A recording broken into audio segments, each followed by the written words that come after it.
আমি তোমার কাছে নাই, তুমি যেই জমানায় দুনিয়াতে আসছো ওই সময় আমি রাসূল নাই।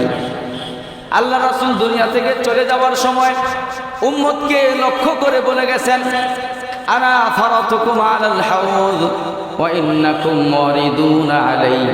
ও আমার উম্মত, আমি আগে আগে চলে যাচ্ছি তোমাদেরকে রেখে, তোমাদেরকে এতিম বানিয়ে আমি রাসূলুল্লাহ দুনিয়া থেকে আগে আগে বিদায় নিয়ে চলে যাচ্ছি। আল্লাহ রাসূল বলে গেলেন, আমি চলে যাচ্ছি, শুধু তোমাদেরকে বঞ্চিত করে চলে যাচ্ছি এমন নয়, আমি ওখানে হাউজে কাউসার একটা আছে হাসরের ময়দানে, কিয়ামতের ময়দানে একটা হাউজে কাউসার আছে। আমি রাসূল তোমার জন্য হাউজে কাউসারের পাড়ে বসে অপেক্ষা করতে থাকবো। হাউজে কাউসারের পাড়ে বসে জান্নাতের পেয়ালা হাতে নিয়ে তোমার জন্য আমি রাসূল অপেক্ষা করতে থাকবো। একজন একজন একজন একজন করে আমার সামনে তোমরা উপস্থিত হবে। আমি রাসূল হাউজে কাউসার থেকে জান্নাতি পেয়ালা দিয়ে আমার হাতে, আমার পবিত্র হাতে তোমাদের একজন একজন করে হাউজে কাউসার পান করাবো। আল্লাহর রাসূলের হাতে হাউজে কাউসার যার নসিব হয়ে যাবে, এর পরবর্তীতে যতগুলো স্তর আছে, হাসরের ময়দানের যতগুলো পর্ব আছে, হাউজে কাউসার যার নসিব হয়ে যাবে, হাসরের ময়দানের সবগুলো পর্ব তার জন্য সহজ হয়ে যাবে। আল্লাহ রাসূল বলেন, আমি চলে যাচ্ছি, হাউজে কাউসারের পাড়ে যাচ্ছি, তোমার জন্য হাউজে কাউসার রেডি করতেছি।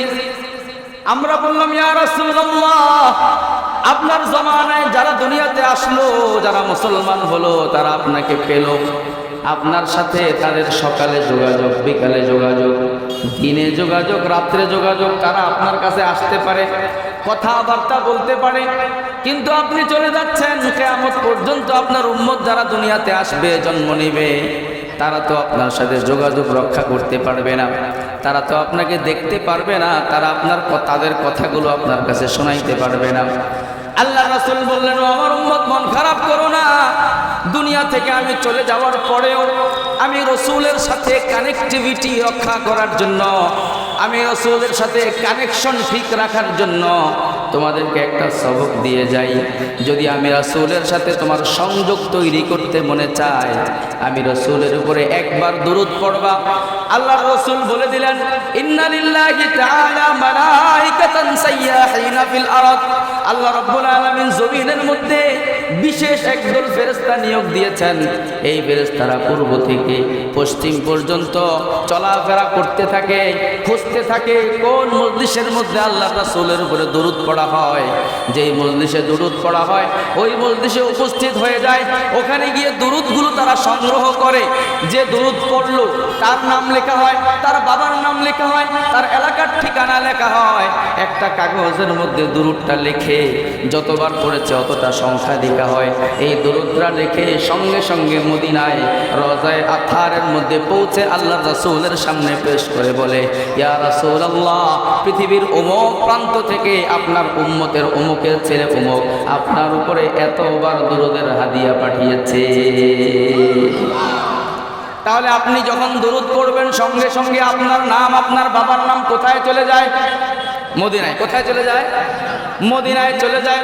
তাহলে আপনার যদি মনে চায়, এখন মাত্র 10টা বাজতে যাচ্ছে, আপনার 11টা বাজতে যাচ্ছে, 10:55, আপনার যদি মনে হয়, আপনার যদি মনে চায় নবী মুহাম্মদুর রাসূলুল্লাহর কাছে আমার নামটা একটু পৌঁছে যাক, আপনার যদি সকালবেলা ঘুম থেকে ওঠার পরে দিলের মধ্যে আগ্রহ তৈরি হয়, এবার আমার নামটা এই সময় একটু রাসূলুল্লাহর দরবারে যাক, রাসূলুল্লাহর সামনে আমার নামটা একটু চর্চা হোক, যদি আপনার এটা আগ্রহ থাকে, বলেন এই আগ্রহ পুরা করার রাস্তা খোলা আছে না? না, আপনি সঙ্গে সঙ্গে দরুদ পড়েন।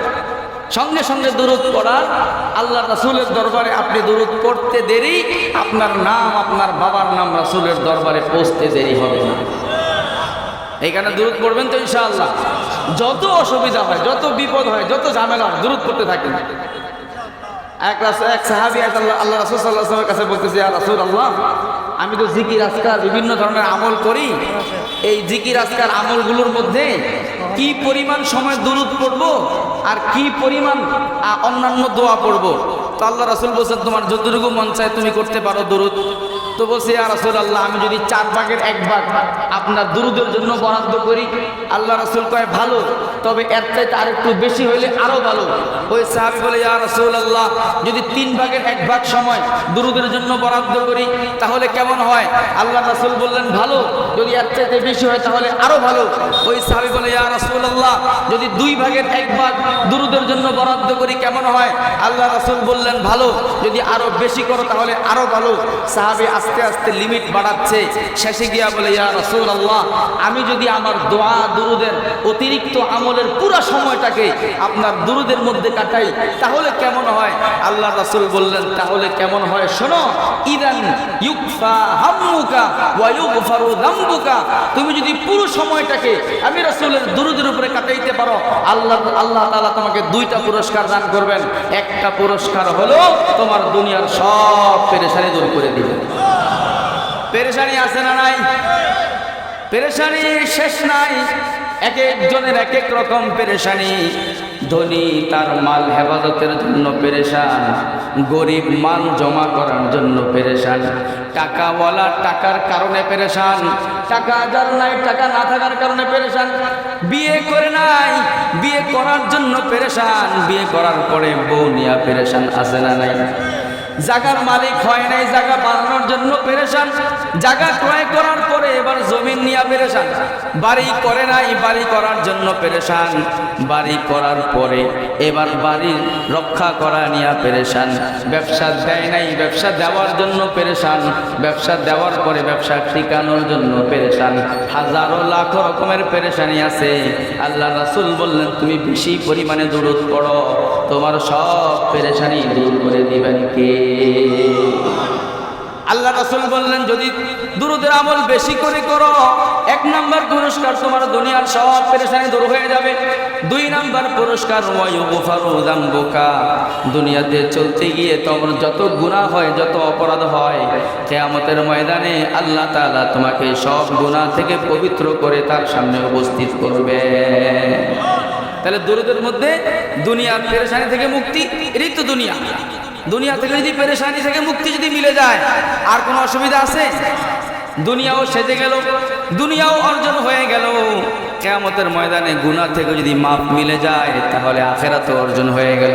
দুরূদের মধ্যে দুনিয়া এবং আখিরাত 2টার সমাধান আছে না? না। এখানে দুরূদ বেশি পরিমাণে করবেন। আজকে দেখেন আমি কিসে আসবো আপনাদের এখানে, গাড়িতে আসবো, গাড়ি মিলাইতে পারতেছি না। গতকাল রাত্রে 11টায় লঞ্চে উঠেছি চাঁদপুর থেকে, এই আজকে 11টায় এসে স্টেজে পৌঁছলাম। কয় ঘন্টা হলো? 24 ঘন্টা। কয় ঘন্টা? এই 24 ঘন্টা রানিংয়ে ছিলাম, মাঝখানে কোনো থামাথামি নাই। এখন এখানে আসার ক্ষেত্রে বাসে উঠলে এসে টাইমিং মিলানো যায় না, তাহলে মাঝখানে ভাবছি বিমান আগে টিকিট কাটলে অল্প টাকায় কাটতে পারতাম, আজকে কাটতে গিয়ে দেখি যেই টিকিট 4000 টাকা সেটা হয়ে গেছে 7000 টাকা, ডাবল ভাড়া। তো বিমানে না কাটা পরে ট্রেনে টিকিট কেটে ফেলছি। কাটার পরে এখান থেকে সাথীরা জানালো যে আপনি যেই ট্রেনে টিকিট কাটছেন এই ট্রেন প্রায় 2-2.5 ঘন্টা প্রায় দিন দেরি করে আসে। এখন 2-2.5 ঘন্টা যদি দেরি হয় তাহলে মাহফিল পাওয়ার কোনো সুযোগ নেই, কিন্তু টিকিট তো কেটে ফেলছি। আল্লাহর নাম নিয়ে উঠে গেলাম, আপনাদের হুজুর দোয়া করতেছেন, এখানে সাথীরা দোয়া করতেছেন, আর আমি মাঝে মাঝে দুরূদের আমল চালাইছি। আল্লাহ দুরূদের মধ্যে সমাধান আছে, দুরূদের মধ্যে সমাধান আছে। মাঝে মাঝে দুরূদ পড়তেছিলাম, বলেন সমাধান হয়েছে কি হয় নাই? আমি এখানে আসার পরে স্টেজে ওঠার আরো আলহামদুলিল্লাহ আধা ঘন্টা আগে খুব ভালোভাবে উপস্থিত হয়ে গেছি। দুরূদের বরকত। কিসের বরকত? যদি কোনো অসুবিধা হয়, যদি কোনো ঝামেলা হয়, ঝগড়াঝাটি, সংসারের মধ্যে অশান্তি, বোর সাথে ঝগড়া লাগছেন, মাথা গরম হয়ে গেছে, দুরূদ পড়তে থাকেন। কি পড়তে থাকেন? দুরূদ পড়তে থাকেন। বাজারে একজনের সাথে একজনের মারামারি ঝগড়া শুরু হয়েছে, দুরূদ পড়তে থাকেন। আমাদের একটা অভ্যাস হলো, আল্লাহ মাফ করেন, 1-2 জন ঝগড়া লাগলে আমরা আরো মাঝখান থেকে উস্কে দিই, লাগ ভালো করে লাগ। কি আবার অনেকে খোঁচা মায়া উঠে দেয় যে হাত থাকতে আবার মুখে কি বলেন, এতক্ষণ মুখে মুখে ছিল, এখন হাত ব্যবহার হচ্ছে না, পিছন থেকে একজন উচকাইয়া দেয় হাত থাকতে মুখে কি। অথচ আপনারা যারা আরবে গিয়েছেন তারা দেখে থাকবেন আরবের মানুষ কোনো দুইজনের ঝগড়া লাগলে ঝামেলা হইলে বলে সল্লি আলান নবী, সল্লি আলান নবী। কারণ ঝগড়া লাগছে মানে শয়তানের কারণে লাগছে, ঝগড়াটা শয়তানে লাগাইছে। যখন আল্লাহর রাসূলের উপরে দুরূদ পড়া হবে সঙ্গে সঙ্গে আসমান থেকে আল্লাহর রহমত নাজিল হবে। যেখানে রহমত নাজিল হয় ফেরেশতা এসে যায়, শয়তান ওখানে থাকতে পারে না। যদি দুইজনের একজন দুরূদ পড়ে ফেলে ঝগড়া সঙ্গে সঙ্গে শেষ হয়ে যাবে। এখানে ঝগড়া লাগলে কি বলবেন? লাখ আরো লাখ না কি বলবেন? ভাই দুরূদ পড়ো। কি পড়ো? দুরূদ পড়ো। নিজের মাথা গরম হয়ে গেলে দুরূদ পড়ো, আল্লাহ তাআলা পরিস্থিতি শান্ত করে দিবেন। এই কারণে দুরূদের আমল, দুরূদের জন্য যতটুকু বলা হয়েছে আমরা যদি বুঝে থাকি তাহলে ইনশাআল্লাহ দুরূদের আমল করার জন্য এতটুকুই যথেষ্ট। প্রত্যেক দিন সকালবেলা 100 বার দুরূদ শরীফ, বিকালবেলা 100 বার ইনশাআল্লাহ পড়বেন তো? সকালবেলা 100 বার দুরূদ শরীফ রাসূলুল্লাহ সাল্লাল্লাহু আলাইহি ওয়াসাল্লামের সাথে সম্পর্ক দিয়ে আপনার দিনটা শুরু হলো। বিকালবেলা 100 বার দুরূদ শরীফ রাসূলুল্লাহর সাথে সম্পর্ক দিয়া রাতটা শুরু হলো। বলেন আপনার দিন রাত আল্লাহ তাআলা বিপদ থেকে আপনাকে রক্ষা করবেন কি করবেন না? যদি রাসূলের কানেকশন দিয়ে আপনার দিন শুরু হয় আল্লাহ হেফাজত করবেন। এই কারণে সকালবেলা 100 বার দুরূদ শরীফ, বিকালবেলা 100 বার দুরূদ শরীফ। মোহতারাম হাজরিন, আল ইনসাফ শান্তি সেবা সংগঠনের পক্ষ থেকে আয়োজিত পাড়িয়া বালিয়াডাঙ্গি ঠাকুরগাঁয় আজকের দ্বিতীয় বার্ষিক ওয়াজ ও দোয়ার মাহফিল। এই মাহফিলের আয়োজনে যারা আছে তারা মাদ্রাসা পড়ুয়া ছাত্র, কোরআনের হাফেজ, কোরআনের পাখি ছোট ছোট, এবং আমাদের এই মাহফিলের প্রধান অতিথি তারপরে সভাপতি সাহেব, ওনারা এখানে আমার পাশে উপস্থিত আছেন। ওনারা কষ্ট করে উপস্থিত হয়েছেন, ওনাদেরকেও আমি আন্তরিক মোবারকবাদ জানাচ্ছি। আমার পাশে উপবিষ্ট আছেন আলহামদুলিল্লাহ আমাদের বড় ভাই আল্লামা মুফতি মিজানুর রহমান কাসেমি সাহেব নামান বারাকাতুল্লাহ আলিয়া, নারায়ণগঞ্জের স্বনামধন্য খতিব, এবং উনি ওনার এলাকার একজন ফুতু। ওনার এলাকায় আমি গিয়েছি, যে এলাকায় উনি খতিব, ওখানে গিয়ে দেখেছি ওই এলাকার পুরা যুব সমাজ এবং একদম তরুণ কিশোর যারা সবাই ওনার এক কথায় ভক্ত। আমি জিজ্ঞাসা করেছি এত ভক্ত আপনি বানাইলেন কি দিয়া? কোনো কিছু দিয়া বানাইনি, কোরআন দিয়া বানাইছি। কি দিয়া বানাইছি? কোরআন দিয়া। কেউ যদি কোরআনের খেদমত করে, কোরআনের জন্য যদি কেউ কাজ করে, মানুষের দিলগুলাকে আল্লাহ তাআলা তার দিকে ঝুঁকাইয়া দেন, দিলগুলা তার দিকে ঝুঁকে যায়। টাকা খরচ করতে হয় না, পয়সা খরচ করতে হয় না, বিরিয়ানির প্যাকেট খাওয়াইতে হয় না, সিগারেট কিনে দিতে হয় না, বান্ডেল দিতে হয় না। কোরআনের খেদমত যে বা যারাই করবে আল্লাহ তাআলা মানুষের অন্তর মধ্যে তাদের মহব্বত বসায়া দিবেন। ঠিক কি ঠিক না? তো উনি উপস্থিত আছেন, উনি আমাকে এখানে আনার জন্য অনেক চেষ্টা করছেন। আল্লাহ তাআলা আমাকে আনছেন কোরআন থেকে অল্প সময়ের মধ্যে 2-4টা কথা বলবো। আল্লাহ তাআলা সহি নিয়তে, সহিভাবে, সহি তরিকায় কিছু কথা বলার এবং শোনার তৌফিক দান করেন। সবাই বলেন আমিন। আমি আপনাদের সামনে কোরআনুল কারীমের সূরা আলে ইমরানের 133 নম্বর আয়াত তেলাওয়াত করেছি এবং সূরা তাওবার 119 নম্বর আয়াত তেলাওয়াত করেছি।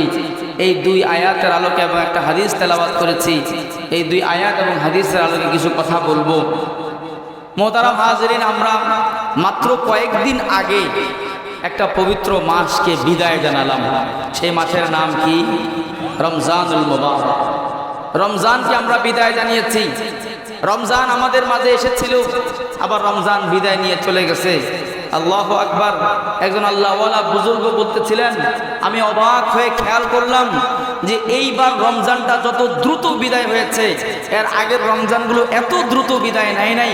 কোন দিক দিয়ে রমজান শুরু হলো, কোন দিক দিয়ে রমজান শেষ হয়ে গেল, টেরও পাইলাম না।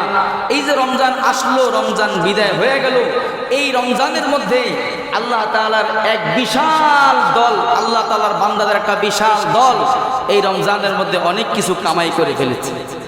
আল্লাহর কোটি কোটি বান্দা এমন আছে এই রমজান আসার আগে তাদের নাম জাহান্নামের খাতায় ছিল। রমজান আসার আগে তাদের জন্য জাহান্নাম বরাদ্দ ছিল। রমজান আসছে, 29টা দিন তারা পেয়েছে। এই 29 দিনের কোনো না কোনো একদিনের আমল আল্লাহর কাছে পছন্দ হয়ে গেছে। আল্লাহ তাদের নামগুলো জাহান্নামের খাতা থেকে কেটে জান্নাতের খাতার মধ্যে উঠিয়ে দিয়েছে। রমজান আসছিল জান্নাত কামাই করানোর জন্য। রমজান এসেছিল আমাদের 11 মাসের পাপ, পঙ্কিলতা, অপরাধ, গুনাহ এবং নাফরমানি যা কিছু আছে আমাদের জীবনে। রমজান এসেছিল গুনাহ এবং নাফরমানি থেকে মুক্ত করে আমাদেরকে পবিত্র বানানোর জন্য। রমজান এসেছিল আমাদেরকে মুত্তাকি বানানোর জন্য। কি বানানোর জন্য? রমজান এসেছিল আমাদেরকে মুত্তাকি বানানোর জন্য, তাকওয়ার সাথে সুসজ্জিত করার জন্য। কোরআনুল কারীমের মধ্যে আল্লাহ রাব্বুল আলামিন রমজানের আগমনের উদ্দেশ্য নিয়ে কথা বলেছেন। আল্লাহ রাব্বুল আলামিন বলেছেন, ইয়া আইয়ুহাল্লাযীনা আমানু কুতিবা আলাইকুমুস সিয়াম কামা কুতিবা আলাল্লাযীনা মিন ক্বাবলিকুম লাআল্লাকুম তাত্তাকুন। আল্লাহ বললেন, হে মুমিনরা, তোমাদের উপরে রোজাকে ফরজ করা হলো, তোমাদেরকে রোজার বিধান দেওয়া হলো। কামা কুতিবা আলাল্লাযীনা মিন ক্বাবলিকুম, যেমন তোমাদের পূর্ববর্তীদেরকে দেওয়া হয়েছিল। তোমাদের আগের বিভিন্ন জাতির উপরে রোজার বিধান এসেছিল, তোমাদেরকেও আমি আল্লাহ রোজার বিধান দিলাম। প্রশ্ন করলাম, আয় আল্লাহ, রোজার বিধান কেন দিলেন? রমজান মাস কেন দিলেন? আল্লাহ বললেন, লাআল্লাকুম তাত্তাকুন, আমি রমজান তোমাদেরকে দান করলাম এই জন্য যাতে তোমরা সবাই রমজানে মুত্তাকি হয়ে যেতে পারো। কি হয়ে যেতে পারো? মুত্তাকি। রমজান আসছে কি বানানোর জন্য? কথা বলেন। মুত্তাকি বানানোর জন্য। কি বানানোর জন্য? মুত্তাকি বানানোর জন্য। এখন প্রশ্ন, আমাদের মুত্তাকি হইতে হবে কেন? মুত্তাকি হইলে কি লাভ আর না হইলে কি সমস্যা? বলেন, আমাদের মুত্তাকি হওয়ার দরকার আছে না নাই? আল্লাহ বললেন, রমজান দিলাম মুত্তাকি হওয়ার জন্য। প্রশ্ন করলাম, রব্বুল আলামিন, মুত্তাকি আমাদেরকে কেন হতে হবে? মুত্তাকি হইলে কি লাভ, না হইলে কি ক্ষতি? আল্লাহ বললেন, ও বান্দা, তুমি যদি মুত্তাকি হয়ে যাও, তোমরা যদি মুত্তাকি হয়ে যাও, তাহলে তোমাদের জন্য দুনিয়া এবং আখিরাত দুটোটা তোমাদের জন্য সহজ হয়ে যাবে।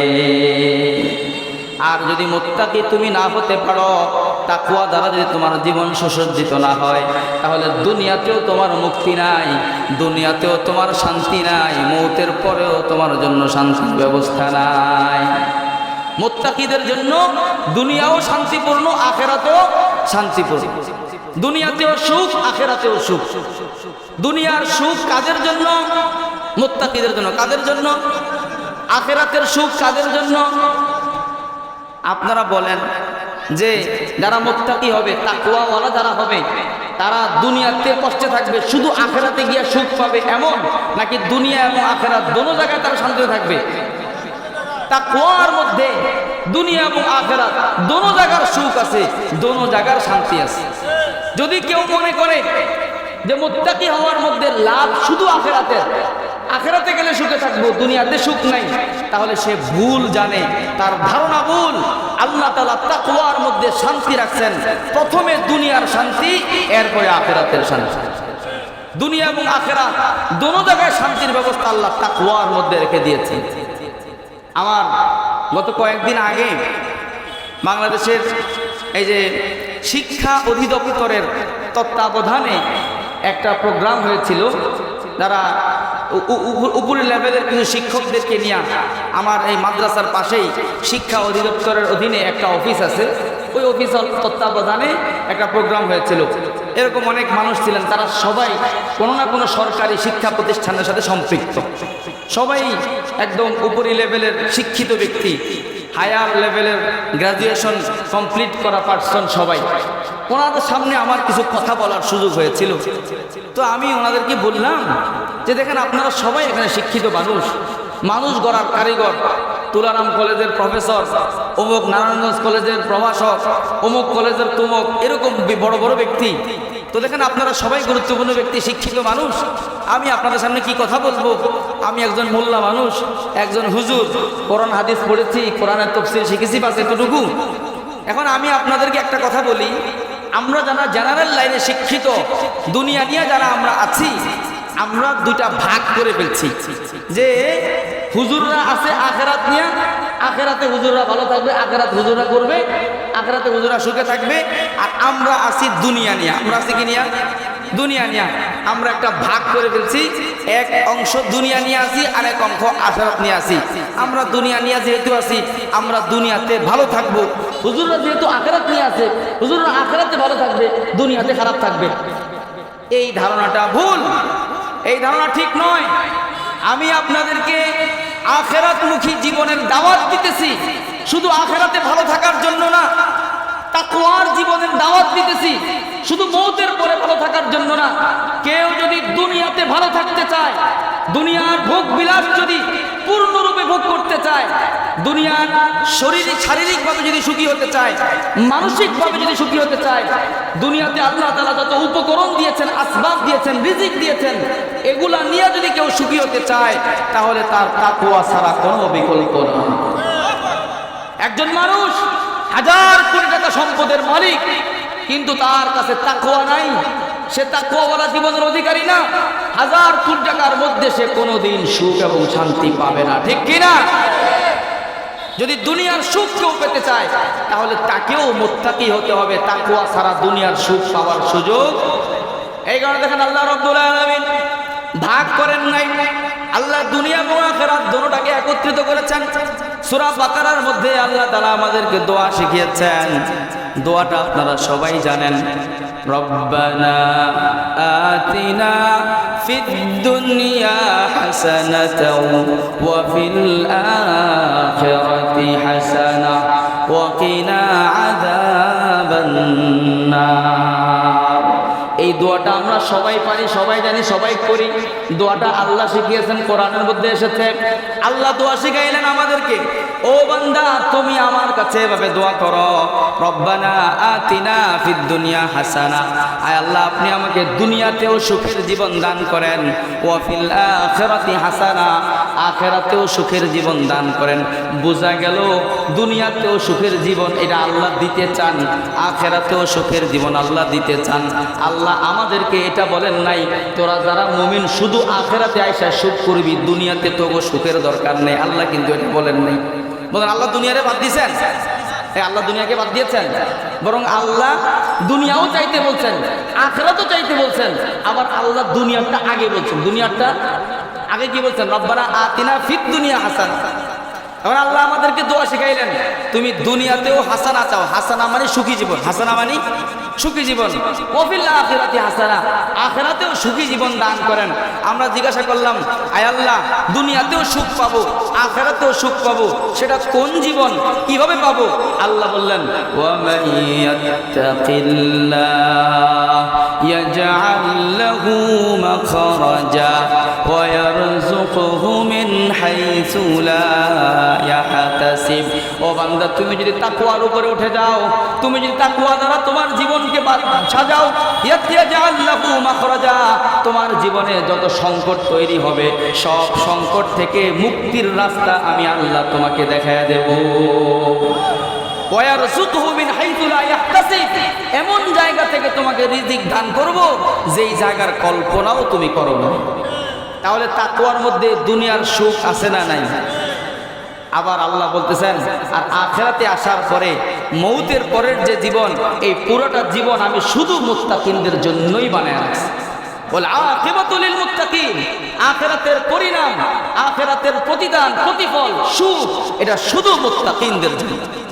আল্লাহ তাআলা এখানে বললেন সূরা আলে ইমরানের 133 নম্বর আয়াতের মধ্যে আল্লাহ বললেন, ওয়াসারিউ ইলা মাগফিরাতিম মির রাব্বিকুম, ও আমার বান্দারা তোমরা ছুটে যাও, তোমরা দৌড়ে যাও, ইলা মাগফিরাতিম মির রাব্বিকুম, তোমাদের রবের ক্ষমার দিকে তোমরা ছুটে যাও। তোমাদের রব তোমাদের জন্য ক্ষমা প্রস্তুত করে রেখেছেন। ওয়া জান্নাতিন, এবং তোমাদের রব তোমাদের জন্য জান্নাত প্রস্তুত করে রেখেছেন, সেই জান্নাতের দিকে তোমরা ছুটে যাও। আরদুহা আস-সামাওয়াতু ওয়াল আরদ, যেই জান্নাতের প্রস্থ হইল আসমান এবং জমিনের চাইতে বড়। জান্নাত কিসের চাইতে বড়? আসমান এবং জমিনের চাইতে বড়। আসলে এটার দ্বারা জান্নাতের যে পরিমাণ এটা বোঝানো হয় নাই। আল্লাহ তাআলা কি শব্দে বুঝাবেন? আমরা দুনিয়াতে সবচেয়ে বড় জিনিস বলতে আসমান আর জমিনই বুঝি, কি বলেন? জমিনটা তো আমরা আছি, এটা অনেক বড় মনে হয়, আর আসমান তো আমরা দেখতেছি না, অনুমান করতেছি। তো আসমান জমিনের চাইতে বড় কোনো মাখলুক আমাদের সামনে নাই। আসমান জমিনের চাইতে বড় কোনো মাখলুক আমাদের জেহানে নাই। এই কারণে আল্লাহ জান্নাতের প্রশস্ততা বুঝাইতে গিয়ে বললেন আসমান জমিনের চাইতে বড়। আসলে জান্নাত আসমান জমিনের চাইতে বড়, শুধু এতটুকু বলার দ্বারা জান্নাতের হক আদায় হয় নাই। জান্নাত যে কত বড় এটা কল্পনাও করা যাবে না, যাওয়ার পরে দেখা যাবে জান্নাত কত বড়। আল্লাহু আকবার। আল্লাহ তাআলা বলেছেন মুসলিম শরীফের মধ্যে 188 নম্বর হাদিস, আল্লাহর রাসূল বলেছেন এই দুনিয়াতে যে সর্বনিম্ন লেভেলের ঈমানদার হবে, সর্বনিম্ন স্তরের ঈমানদার হবে, যার পরে আর কোনো লেভেল নাই ঈমানের, সেই ঈমানদারকে আল্লাহ তাআলা একটা জান্নাত দান করবেন। ছোট জান্নাত, ক্ষুদ্র জান্নাত দিবেন, যে ক্ষুদ্র জান্নাতটা হবে এই পৃথিবীর 10 গুণ বড়। সবচেয়ে ছোট জান্নাত পৃথিবীর কয় গুণ বড়? মুসলিম শরীফের সহিহ হাদিস, মুসলিম শরীফের। এবার আমি আপনাদেরকে আরেকটা বুঝাই, জান্নাত যে কত বড়। আল্লাহু আকবার। আল্লাহ আসমান জমিনের সাথে তুলনা করেছেন বুঝানোর জন্য। কি করার জন্য? বুঝানোর জন্য। ছোট পোলাপান রে অনেক সময় আমরা বলি না যে বাবা এই তুমি লঞ্চে আসছো? আমি আমার ছেলেকে বলতেছিলাম, বাবা তুমি লঞ্চে আসছো? আমি লঞ্চে আসছি। ছোট লঞ্চ না বড় লঞ্চ? বড় লঞ্চ। কত বড় লঞ্চ বাবা? আমি বলছি একটা বড়। কি বলছি? লঞ্চটা একটা বড়। 2 হাত দেখাচ্ছি, লঞ্চটাকে একটা বড়, 2 হাত সমান বড়। সে তো এতটুকুই বুঝবে, তাকে আর কি দিয়ে বুঝাবো? আল্লাহ তাআলা বললেন জান্নাত 7 আসমান 7 জমিনের চাইতে বড়। এর চাইতে আর কি দিয়ে বুঝাবেন? এর চাইতে বড় জিনিস তো আমাদের সামনে নাই। কিন্তু জান্নাত যে কত বড় এটা দেখা ছাড়া আমরা কল্পনাও করতে পারবো না। আমি আপনাদেরকে একটা হাদিস দিয়ে উদাহরণ দেই। জান্নাতের মধ্যে আল্লাহ বলছেন ইন্না ফিল জান্নাতি শাজারাতান ইয়াসিরুর রাকিবু ফি যিল্লিহা মিআতা আম। আল্লাহ বললেন জান্নাতের মধ্যে একটা গাছ আছে, জান্নাতি ব্যক্তিকে আল্লাহ গাছ দান করবেন, যে গাছ থেকে সে ফল খাবে। এই গাছটা তৈরি হয় একবার সুবহানাল্লাহ বলার দ্বারা। এই জান্নাতের মধ্যে একটা গাছ আছে এরকম, এই গাছের ছায়ার নিচে জান্নাতি চলতে থাকবে, বিচরণ করতে থাকবে। পায়ে হেঁটে বিচরণ করবে না, বরং আরবের মধ্যে সবচেয়ে তেজস্বী সবচেয়ে দ্রুতগামী একটা ঘোড়া, এই ঘোড়া চালায়া জান্নাতি ব্যক্তি চলতে থাকবে। 100 বছর পর্যন্ত ঘোড়া নিয়ে দৌড়াবে, 100 বছর পার হয়ে যাবে, জান্নাতের গাছের ছায়াটা শেষ হবে না। বলেন তো গাছটা কত বড়? আপনাদেরকে একটু আইডিয়া দিই কত বড় গাছটা। বলেন ভাই, আল্লাহ রাসূল ঘোড়া দিয়া বুঝাইছেন। আল্লাহ রাসূলের জমানার ঘোড়া তার মানে বর্তমান জমানার ল্যান্ড ক্রুজার গাড়ি। কারণ রাসূলের জমানায় তো গাড়ি ছিল না, ঘোড়াই, এই ঘোড়াই ছিল গাড়ি, ঘোড়াই বিমান, ঘোড়াই প্রাইভেট কার, ঘোড়াই স্পেশাল যানবাহন, সবকিছু ঘোড়াই। তো ওই জমানার ঘোড়া মানে বর্তমান জমানার BMW, ওই জমানার ঘোড়া মানে বর্তমান জমানার মার্সিডিজ গাড়ি, ওই জমানার ঘোড়া মানে বর্তমান জমানার রয়্যাল কার। তো আপনারা বলেন একটা BMW নিয়ে যদি কেউ, BMW বাদ দেন, মোটর সাইকেলের কথা বলেন, একটা মোটর সাইকেল FZ ভার্সন 3 কেউ নিয়ে যদি চালাইতে শুরু করে, বলেন 1 বছরে পৃথিবীর এক মাথা থেকে আরেক মাথায় যাওয়া যাবে না? যাওয়া যাবে কিনা বলেন? আপনাদের বিশ্বাস হচ্ছে না? আরে কুমিল্লার একটা ছেলে, কুমিল্লার একটা ছেলে আলিফ, এই আলিফ ছেলে কুমিল্লা থেকে পথ চলা শুরু করেছে। সে উমরা হারামে গিয়া হজ করবে, বাইতুল্লাহ গিয়া হজ করবে, পথ চলা শুরু করেছে। 6 মাস সম্ভবত হেঁটেছে। 6 মাস হাঁটার পরে সে, আমাদের বাংলাদেশ হলো পৃথিবীর সর্বদক্ষিণের দেশ, সোজা দক্ষিণে আমি গিয়েছি, সেই একদম এই যে আমাদের সেন্ট মার্টিন দ্বীপ, ছেড়া দ্বীপ, ওই ছেড়া দ্বীপ থেকে যদি বরাবর দক্ষিণ দিকে তাকানো হয়, আশেপাশে দেশ আছে, 2 পাশে রাষ্ট্র আছে, মালয়েশিয়া আছে, থাইল্যান্ড আছে, মায়ানমার আছে, কিন্তু সোজা দক্ষিণে আর কোনো রাষ্ট্র নাই। একদম সেই অ্যান্টার্কটিকা মহাদেশ পর্যন্ত শুধু সমুদ্র আর সমুদ্র। পৃথিবীর সর্বদক্ষিণের দেশ বাংলাদেশ। এখান থেকে শুরু করে পৃথিবীর মধ্য অঞ্চল, মিডল ইস্ট, সৌদি আরব, সেই পর্যন্ত সে পৌঁছে গেছে পায়ে হেঁটে। কয় মাসে? 6 মাসে। এই ছেলে যদি আরো 6 মাস হাঁটতো, পৃথিবীর উত্তর প্রান্তে পৌঁছতে পারতো কিনা বলেন? তো পায়ে হেঁটে যদি 1 বছরে পৃথিবীর এক মাথা থেকে আরেক মাথায় যাওয়া যায়, যদি একটা BMW নিয়ে কেউ যদি চলা শুরু করে আর যদি কোনো জায়গায় না আটকায়, তাহলে 1 বছরে পৃথিবীটা শেষ করা যাবে না? আল্লাহ রাসূল বললেন একটা BMW গাড়ি নিয়ে, একটা তেজস্বী ঘোড়া নিয়ে যদি একজন জান্নাতি ওই জান্নাতের গাছের ছায়ার নিচে দৌড়াতে থাকে, 100 বছর পার হয়ে যাবে, জান্নাতের ওই গাছের ছায়াটা শেষ হবে না। বোঝা গেল ওই গাছটা 100 পৃথিবীর চাইতে বড় একটা গাছ। জান্নাতের ওই গাছটা একটা গাছ কয় পৃথিবীর চাইতে বড়? পুরা জান্নাতের মধ্যে এরকম গাছ একটা। কি কন? একটা গাছ। আল্লাহু আকবার, আল্লাহু আকবার। এক এক জান্নাতীকে আল্লাহ তাআলা কোটি কোটি গাছ দান করবেন। আর জান্নাতের গাছ হয় কিভাবে?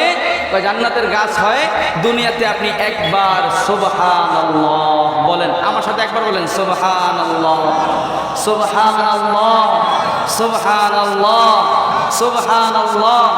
একবার সুবহানাল্লাহ বললেন, সঙ্গে সঙ্গে আল্লাহ তাআলা জান্নাতের মধ্যে একটা চারা লাগায় দিলেন। এই চারাটাই হবে 100 পৃথিবীর সমান একটা জান্নাতি গাছে পরিণত হয়ে যাবে। বিশ্বাস হয় আপনাদের?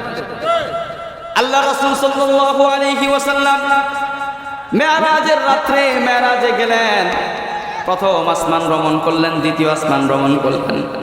প্রথম আসমানে হযরতে আদম আলাইহিস সালাতু ওয়াস সালামের সাথে সাক্ষাৎ, দ্বিতীয় আসমানে হযরতে ঈসা আলাইহিস সালাতু ওয়াস সালামের সাথে সাক্ষাৎ, তৃতীয় আসমানে হযরতে ইউসুফ আলাইহিস সালাতু ওয়াস সালামের সাথে সাক্ষাৎ, চতুর্থ আসমানে হযরতে ইদ্রিস আলাইহিস সালাতু ওয়াস সালামের সাথে সাক্ষাৎ, পঞ্চম আকাশে হযরতে হারুন আলাইহিস সালাতু ওয়াস সালামের সাথে সাক্ষাৎ, ষষ্ঠ আকাশে হযরতে মূসা আলাইহিস সালাতু ওয়াস সালামের সাথে সাক্ষাৎ, সপ্তম আসমানে হযরতে ইব্রাহিম আলাইহিস সালাতু ওয়াস সালামের সাথে সাক্ষাৎ। সব আসমানে সব নবীর সাথে কিছু কথোপকথন হলো, কিছু কনভারসেশন, কিছু আলাপচারিতা হলো, সংলাপ হলো। সর্বশেষে ইব্রাহিম আলাইহিস সালাতু ওয়াস সালামের সাথে যখন সাক্ষাৎ হলো, ইব্রাহিম আলাইহিস সালাতু ওয়াস সালাম 7 আসমানের উপরে, কাবার ঠিক বরাবর 7 আসমানের উপরে একটা মসজিদ আছে, একটা ঘর আছে। এই ঘরের নাম হলো বাইতুল মামুর। ওই ঘরের নাম কি? বাইতুল মামুর। ঘটনাক্রমে আমি যেই মসজিদের খতিব, ওই মসজিদের নামও বাইতুল মামুর। আমার একজনে জিজ্ঞাসা করে, হুজুর আপনার মসজিদের নাম কি? আমি বলছি বাইতুল মামুর। তো কোন জায়গায়? আমি 7 আসমানের উপরে। আরে ওইটা না, আমারটা তো নিচেই, কিন্তু বাইতুল মামুর আসল মসজিদ কোন জায়গায়? 7 আসমানের। হযরত ইব্রাহিম আলাইহিস সালাতু ওয়াস সালাম বাইতুল মামুরের দেয়ালের মধ্যে হেলান দিয়ে বসে আছেন। আল্লাহ রাসূল সাল্লাল্লাহু আলাইহি ওয়াসাল্লাম যখন গেলেন, আল্লাহ রাসূলকে দেখে ইব্রাহিম বললেন, মারহাবাম বিল ইবনিস সালিহ, মারহাবাম বিন নবিয়্যিস সালিহ। আমার নেককার, আমার প্রিয় সন্তান এসেছো, তোমাকে মারহাবা, তোমাকে স্বাগতম। বরণ করে নিলেন। এরপর ইব্রাহিম আলাইহিস সালাতু ওয়াস সালাম মুহাম্মদুর রাসূলুল্লাহ সাল্লাল্লাহু আলাইহি ওয়াসাল্লামকে বললেন, ইয়া মুহাম্মদ, ও মুহাম্মদ, আপনি মেরাজের এই সফর শেষ করার পরে যখন দুনিয়াতে ফিরে যাবেন, দুনিয়াতে যাওয়ার পরে আপনার উম্মতের সাথে যখন সাক্ষাৎ হবে, আপনার উম্মত যে ধর্ম পালন করে, ইসলাম ধর্ম, তাদেরকে যে মুসলমান বলা হয়, এই মুসলমান নামটা দিয়েছেন কে? ইব্রাহিম আলাইহিস সালাম। কে দিয়েছেন? মিল্লাতা আবিকুম ইব্রাহিম হুয়া সাম্মাকুমুল মুসলিমিন। তোমাদের জাতির পিতা হলো ইব্রাহিম। জাতির পিতা কে? না আরেকজন। কি গণ? আহা, আমাদেরকে যুগের পর যুগ কি শেখানো হয়েছে। আহা, জাতির পিতা ইব্রাহিম, আর আরেকজনের নাম এতদিন শেখানো হয়েছে। পরে আমাদের ওই সাহসী পোলাপানগুলো ওই নামের পাশে লেখছে জাতির পিতা ইব্রাহিম। ওই নাম আমি বলতে চাচ্ছি না, আর ওই নামের পাশে লেখছে আর ওই হলো ঘোড়ার ডিম। কি গণ? জাতির পিতা ইব্রাহিম। জাতির পিতা কি? ইব্রাহিম। মিল্লাতা আবিকুম ইব্রাহিম। হে মুসলমানরা, তোমাদের জাতির পিতা হলেন ইব্রাহিম। হুয়া সাম্মাকুমুল মুসলিমিন। তোমাদেরকে যে মুসলমান বলা হয়, এই মুসলমান নামটা দিয়ে গেছেন তোমাদের বাবা ইব্রাহিম আলাইহিস সালাতু ওয়াস সালাম। আল্লাহু আকবার। ইব্রাহিম আলাইহিস সালাতু ওয়াস সালাম 7 আসমানের উপর থেকে আমাদের কথা বলেন নাই। তিনি বলেন, ও নবী মুহাম্মদ, আপনি যখন আপনার উম্মতের কাছে ফিরে যাবেন, ফাকরা উম্মাতাকা মিন্নি আসসালাম, আমি ইব্রাহিমের পক্ষ থেকে আপনার উম্মতকে সালাম জানায়া দিবেন। সুবহানাল্লাহ। পাক গিয়া বলবেন। আহা, সুবহানাল্লাহ আসতে হয়ে গেছে। সুবহানাল্লাহ। সালাম জানাইলেন কে? ইব্রাহিম আলাইহিস সালাতু ওয়াস সালাম। কি কোন? ইব্রাহিম আলাইহিস সালাম সালাম পাই আপনারা খুশি না? কই খুশিতে দেখা যায় না সবার চেহারা, একটু হাসি তো থাকবে চেহারার মধ্যে। কি কর? আহা, ইলন মাস্ককে সালাম জানাইলে তো আপনারা একদম হাসতে হাসতে শেষ। ইলন মাস্ককে যদি বাঙালি জাতির একটা সালাম পাঠাইছে, ইলন মাস্ক হ্যাঁ ডাক্তার ইউনূসের মাধ্যমে বাঙালি জাতির একটা সালাম পাঠাইছে, হ্যাঁ ডোনাল্ড ট্রাম্প যদি একটা সালাম পাঠায়, কি কন? আগে তো কয়দিন পরে পরেই দাদারা সালাম পাঠাইতো, কি কন? দাদারা তো আর সালাম পাঠায় না, দাদারা অন্য কিছু পাঠাইতো। আর দাদারা শুভেচ্ছা পাঠাইতো, যাই পাঠাইতো প্রত্যেকটার পিছনে একটা ষড়যন্ত্র লিখাই থাকতো, ঠিক কি না? তারা যা মেসেজ পাঠাইতো প্রত্যেকটা মেসেজের পিছনে একটা বড় বড় ষড়যন্ত্র লুকাইতে থাকতো। 16ই ডিসেম্বরে মেসেজ পাঠাইতো, ও 26শে মার্চে মেসেজ পাঠাইতো, ওই তারিখে মেসেজ, সেই তারিখে মেসেজ। আর আমাদের হ্যাঁ যিনি ছিলেন, নাম নিতে চাইতেছি না পবিত্র মঞ্চ, উনি এই মেসেজগুলা পায়া পায়া আমাদের উপরে যা করা করছেন, আল্লাহ তাআলা তার পাওনা বুঝাই দিয়েছেন, বলেন আলহামদুলিল্লাহ। আরে সালাম পাঠাইলেন কে? খুশি না বাজার?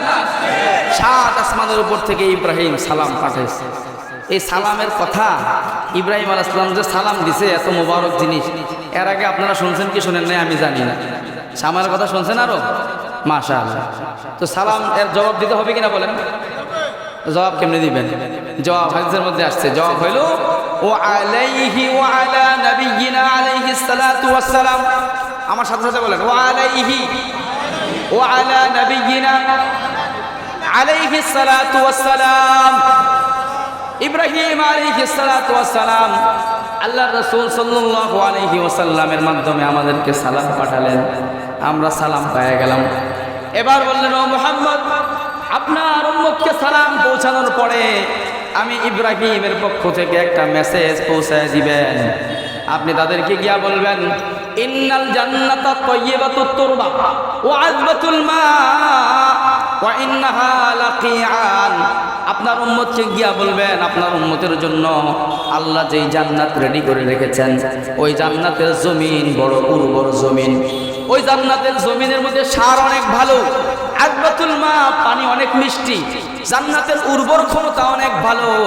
ওই জমিনের মধ্যে যা কিছু বুনন করা হয়, যা কিছু বপন করা হয়, সঙ্গে সঙ্গে ওটা অনেক বড় হইয়া জন্ম নেয়, বড় হইয়া উৎপন্ন হয়।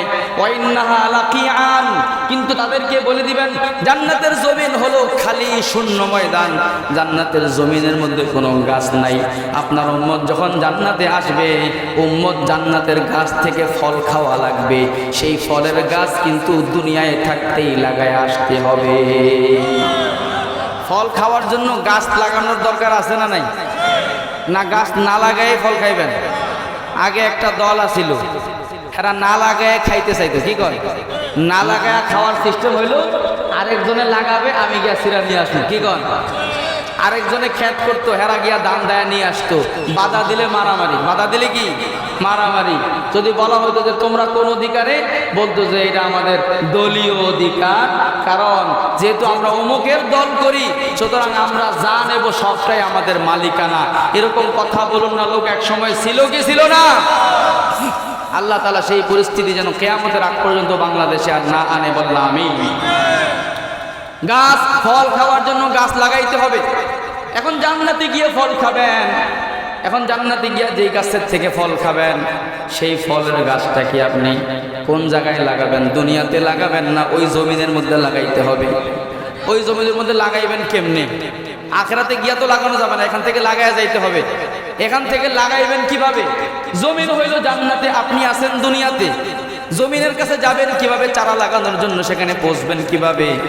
ইব্রাহিম আলাইহিস সালাম বলে দিলেন, আপনার উম্মতকে বলে দিবেন, উম্মত যেন ওই জমিনের মধ্যে চারা লাগায়। ওয়া ইন্না গিরাসাহা সুবহানাল্লাহি ওয়া বিহামদিহি। আপনার উম্মতকে বলে দিবেন, সেই জান্নাতের চারা হলো সুবহানাল্লাহ, সেই জান্নাতের চারা হলো আলহামদুলিল্লাহ, সেই জান্নাতের চারা হলো আল্লাহু আকবার। আপনার উম্মত জমিনের মধ্যে একবার সুবহানাল্লাহ বলবে, সঙ্গে সঙ্গে আল্লাহ রাব্বুল আলামিন ফেরেশতা দিয়া ওই জান্নাতের জমিনের মধ্যে একটা চারা লাগায়া দিবে। যে যতবার সুবহানাল্লাহ বলবে ততটা চারা লেগে যাবে। যখন বান্দা ওখানে উপস্থিত হবে, আল্লাহ তাআলা বান্দার লাগানো সবগুলো চারার হিসাব বান্দাকে বুঝায়া তার হাতে তুলে দিবে। এই কারণে মেরে ভাই, সময় নষ্ট করেন না, দুনিয়ার জিন্দেগি পার হয়ে যাইতেছে। হ্যাঁ, যে অন্যায় কাজে সময় কাটাইতেছে তারটাও পার হচ্ছে, যে নেকের কাজে সময় কাটাইতেছে তারটাও পার হচ্ছে। এই রমজানের 29টা রোজা যারা পালন করেছিল তাদেরও রমজান কেটে গেছে। 29টা তারাবি যারা আদায় করেছিল তাদেরও রমজান কেটেছে। যারা রোজা পালন না করে কালো গিলাফের ভিতরে ঢুকছিল তাদেরটাও তো পার হয়েছে। কি গল, কালো গিলাফ দেখছেন আপনারা রমজান মাসে? কালো গিলাফ তো একটা আছে বাইতুল্লাহ, বাইতুল্লাহর ঘরের চারপাশে কি কালো গিলাফ দেওয়া আছে। কিন্তু এই আমাদের দেশে এই রমজান মাস আসলে কি লাগায়? কালো গিলাফ লাগায়। তো কালো গিলাফের ভিতরে যারা ঢুকেছে রমজান মাসে তাদের রোজাও পার হয়েছে। যারা কালো গিলাফে ঢোকে নাই রমজানের 29টা রোজা পালন করেছে তাদের রমজানও কেটেছে। যারা তারাবিগুলো আদায় করেছে তাদেরটাও কেটেছে। যারা কোরআন তেলাওয়াত করেছে তাদেরটাও কেটেছে। মেরে ভাই, এই কারণে আমাদের জিন্দেগি পার হয়ে যাচ্ছে। সময়টাকে কাজে লাগানোর দরকার আছে না নাই? আল্লাহ তাআলা বললেন, তোমরা জান্নাতের দিকে ছুটে যাও। ওয়া জান্নাতিন আরদুহা আস-সামাওয়াতু ওয়াল আরদ, তোমরা এমন জান্নাতের দিকে ছুটে যাও যে জান্নাত হলো আসমান জমিনের চাইতে বড়। আমরা জিজ্ঞাসা করলাম, ও আল্লাহ, জান্নাত কাদের জন্য তৈরি করা হয়েছে? উইদ্দাত লিল মুত্তাকিন, আল্লাহ বললেন জান্নাত তৈরি করা হয়েছে মুত্তাকিদের জন্য। জান্নাত তৈরি করেছে কাদের জন্য? মুত্তাকিদের জন্য। কাদের জন্য? মুত্তাকিদের জন্য। এখন আমার ভাইয়েরা, রমজান মাস আসছিল আমাদেরকে মুত্তাকি বানানোর জন্য। আমরা রমজানকে কে কতটুকু কাজে লাগিয়েছি প্রত্যেকে আমরা নিজের অবস্থা জানি। রমজান চলে গেছে। হ্যাঁ, যারা আলহামদুলিল্লাহ এই রমজানে যারা আল্লাহর কাছে কবুল হয়ে গেছে তারা সৌভাগ্যবান। কিন্তু যাদের ওই পর্যায়ে পৌঁছার সৌভাগ্য হয় নাই, যারা রমজানের হক আদায় করতে পারে নাই, আমরা কি হাত ছেড়ে দিয়ে নিরাশ হয়ে বসে যাব? বসে যাওয়ার সুযোগ নাই। আমাকে আখেরাত বানাইতেই হবে। আখেরাতের ব্যাপারে কম্প্রোমাইজ করার কোনো সুযোগ নাই। দুনিয়ার ব্যাপারে সর্বোচ্চ কম্প্রোমাইজ হতে পারে। যদি দুনিয়া ধ্বংস হয় তাহলে 60 বছরের একটা জীবন ধ্বংস হলো, 60 বছরের জীবন শেষ হয়ে যাবে। যদি আখেরাত ধ্বংস হয়ে যায় তাহলে আখেরাত 60 বছরের না, আখেরাত 600 বছরের না, 6000 বছরের না, 6 কোটি বছরের না, 6 বিলিয়ন মিলিয়ন বছরের না। আখেরাতের শুরু আছে আর শেষ। এখানে আখেরাত নিয়ে কোনো কম্প্রোমাইজ করা যাবে? আখেরাতের ব্যাপারে কোনো গাফলতি করা যাবে? আহা, ক্ষতিগ্রস্ত সে যে আখেরাতে ক্ষতিগ্রস্ত হয়ে গেল। দুনিয়ায় ক্ষতিগ্রস্ত এটা আসলে ক্ষতির কোনো বিষয়ই না। দুনিয়ার জীবন যেভাবেই হোক শেষ হয়ে যায়। এই কারণে মেরে ভাই, রমজান চলে গেছে। কারা রমজানে আখেরাত কামাইতে পারছে তারা সৌভাগ্যবান। যারা পারে নাই তাদের জন্য এখন আবার নতুন উদ্যমে চেষ্টা শুরু করা উচিত। আমাকে আবার নতুনভাবে মুত্তাকি হওয়ার জন্য মেহনত শুরু করা উচিত। কি বলেন, করবো তো ইনশাআল্লাহ? আর মুত্তাকি কিভাবে হবো? মুত্তাকি কারা? আল্লাহ তাআলা তাদের কয়েকটা গুণ বলছেন, 4টা গুণের কথা বলছেন। কয়টা গুণের কথা বলছেন? আমি সংক্ষেপে এই 4টা গুণের আলোচনা করে আলোচনা শেষ করে দেবো ইনশাআল্লাহ। আল্লাহ বললেন জান্নাত আল্লাহ তৈরি করে রাখছেন কাদের জন্য? মুত্তাকিদের জন্য। কাদের জন্য? আমরা জিজ্ঞাসা করলাম, আয় আল্লাহ, মুত্তাকির পরিচয় কি? মুত্তাকির ডিসক্রিপশনটা কি? মুত্তাকির ডেফিনেশনটা কি? মুত্তাকির পরিচয়টা কি? বিবরণটা কি? আল্লাহ বললেন মুত্তাকি বলা হয় যাদের মাঝে 4টা গুণ পাওয়া যায়। কয়টা গুণ পাওয়া যায়? 4টা গুণ পাওয়া যায়। 1 নম্বর গুণ, আল্লাযীনা ইউনফিকুনা ফিস-সাররাই ওয়াদ-দাররা। 1 নম্বর গুণ মুত্তাকিদের, যারা আল্লাহর রাস্তায় খরচ করে।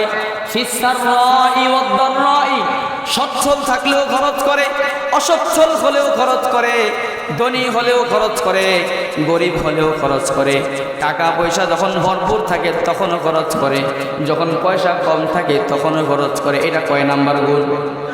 1 নম্বর গুণ। কয় নাম্বার গুণ? 1 নম্বর গুণ। যখন বেশি আছে বেশি খরচ করবে, যখন কম আছে কম খরচ করবে। আল্লাহ বললেন মুত্তাকিনদের 1 নম্বর গুণ হলো তারা আল্লাহর রাস্তায় খরচ করে। আল্লাহর রাস্তায় এই খরচের অভ্যাস দরকার আছে না নাই? খরচ করলে, হ্যাঁ, আমরা যখন বলি খরচ করার কথা তো মুসলিমরা বলে, হুজুর আপনারা তো কষ্ট করে কামান না, মানুষে হাদিয়ার টোপা দেয় চল্লা যান, হ্যানতে খরচ করতে কষ্ট লাগে না। কষ্ট তো আমরা করি, মাথার গাম পায়ে ফেলায়া টাকা কামাই, সেই টাকা দিতে কি পরিমাণ জলে আমরা বুঝি। আল্লাহ বললেন বান্দা তুমি আমার রাস্তায় দিবা, তোমার কমে যাইতেছে তুমি দেখতেছ, কিন্তু আমি আল্লাহ বলে দিলাম তুমি আমার রাস্তায় 1 পয়সা খরচ করবা, নেকি তো আমি আখিরাতে দেব, দুনিয়াতে এর 10 গুণ বরকত নগদ দিয়ে দেব। মা নাকাসাত সাদাকাতুন মিন মালিন, কোন সম্পদ থেকে যদি সদকা খরচ করা হয়, সদকা দেওয়া হয়, কোনদিন সদকা কোনো সম্পদকে কমায় না। কমায় কোন জিনিস? যেটাতে আমরা বাড়াইতে দেখি ওইটাই কমায়, যেটাতে আমরা মনে মনে মনে করি যেটা বাড়ায় ওইটাই কি করে কমায়। আমরা কোনটারে বাড়ায় মনে করি? আমরা মনে করি সুদে বাড়ায়। আমরা কি মনে করি? সুদে বাড়ায়। বাস্তবেও তো আমার কাছে আসছিল 1 লাখ, হেরে ঋণ দিলাম, 1 মাস পরে পাইলাম 10,000, 1 লাখ তো সেভ রয়ে গেল। কি গণ 10 মাস পরে 10,000 করে 1 লাখ আরো পাইলাম, আর 1 লাখ তো মূল রয়ে গেল, মূল 1 লাখ, সুদের 1 লাখ, তাহলে 2 লাখ হলো। 1 লাখ যেই সিস্টেমে 2 লাখ হয়, এটা কি বাড়লো না কমলো? আপনারা কোন বাহ্যিক দৃষ্টিতে কি হইলো? বাড়লো।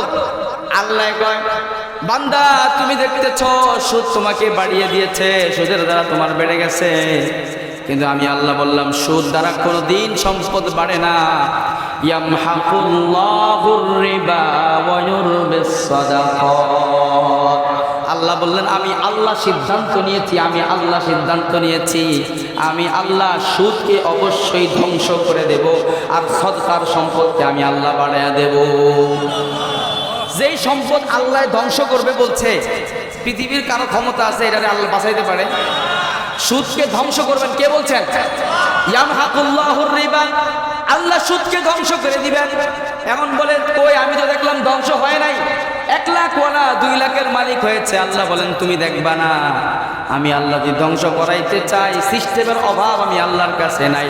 তুমি দেখলা 1 লাখ দিয়া 2 লাখ কামাইছ, বছরের পরে সুদের মাধ্যমে তুমি 1 লাখে 2 লাখ বানাইছ, আমি আল্লাহ তোমার কিডনির মধ্যে এমন একটা ঝামেলা ধরাইয়া দেব, বছরের পরে কিডনির ঝামেলার কারণে তোমার 5 লাখ চলে যাবে। বাড়ছে না কমছে? এমন এক জায়গায় তোমাকে আটকে দেব, তুমি 5 লাখে 10 লাখ বানাইছো সুদের মাধ্যমে, আমি আল্লাহ তোমাকে এমন জায়গায় আটকে দেব, ওই জায়গায় তোমার ওই 10 লাখ আরো 20 লাখ নিয়ে টান দিবে, আছে না না? সুদের টাকার মধ্যে কোনো সুখ নাই, কোনো শান্তি নাই, বরং সুদী মহাজনরা সুনিশ্চিতভাবে শুনে নেন, সুদী মহাজনরা কোনোদিন তাদের সম্পদ ভোগ করে যেতে পারে না।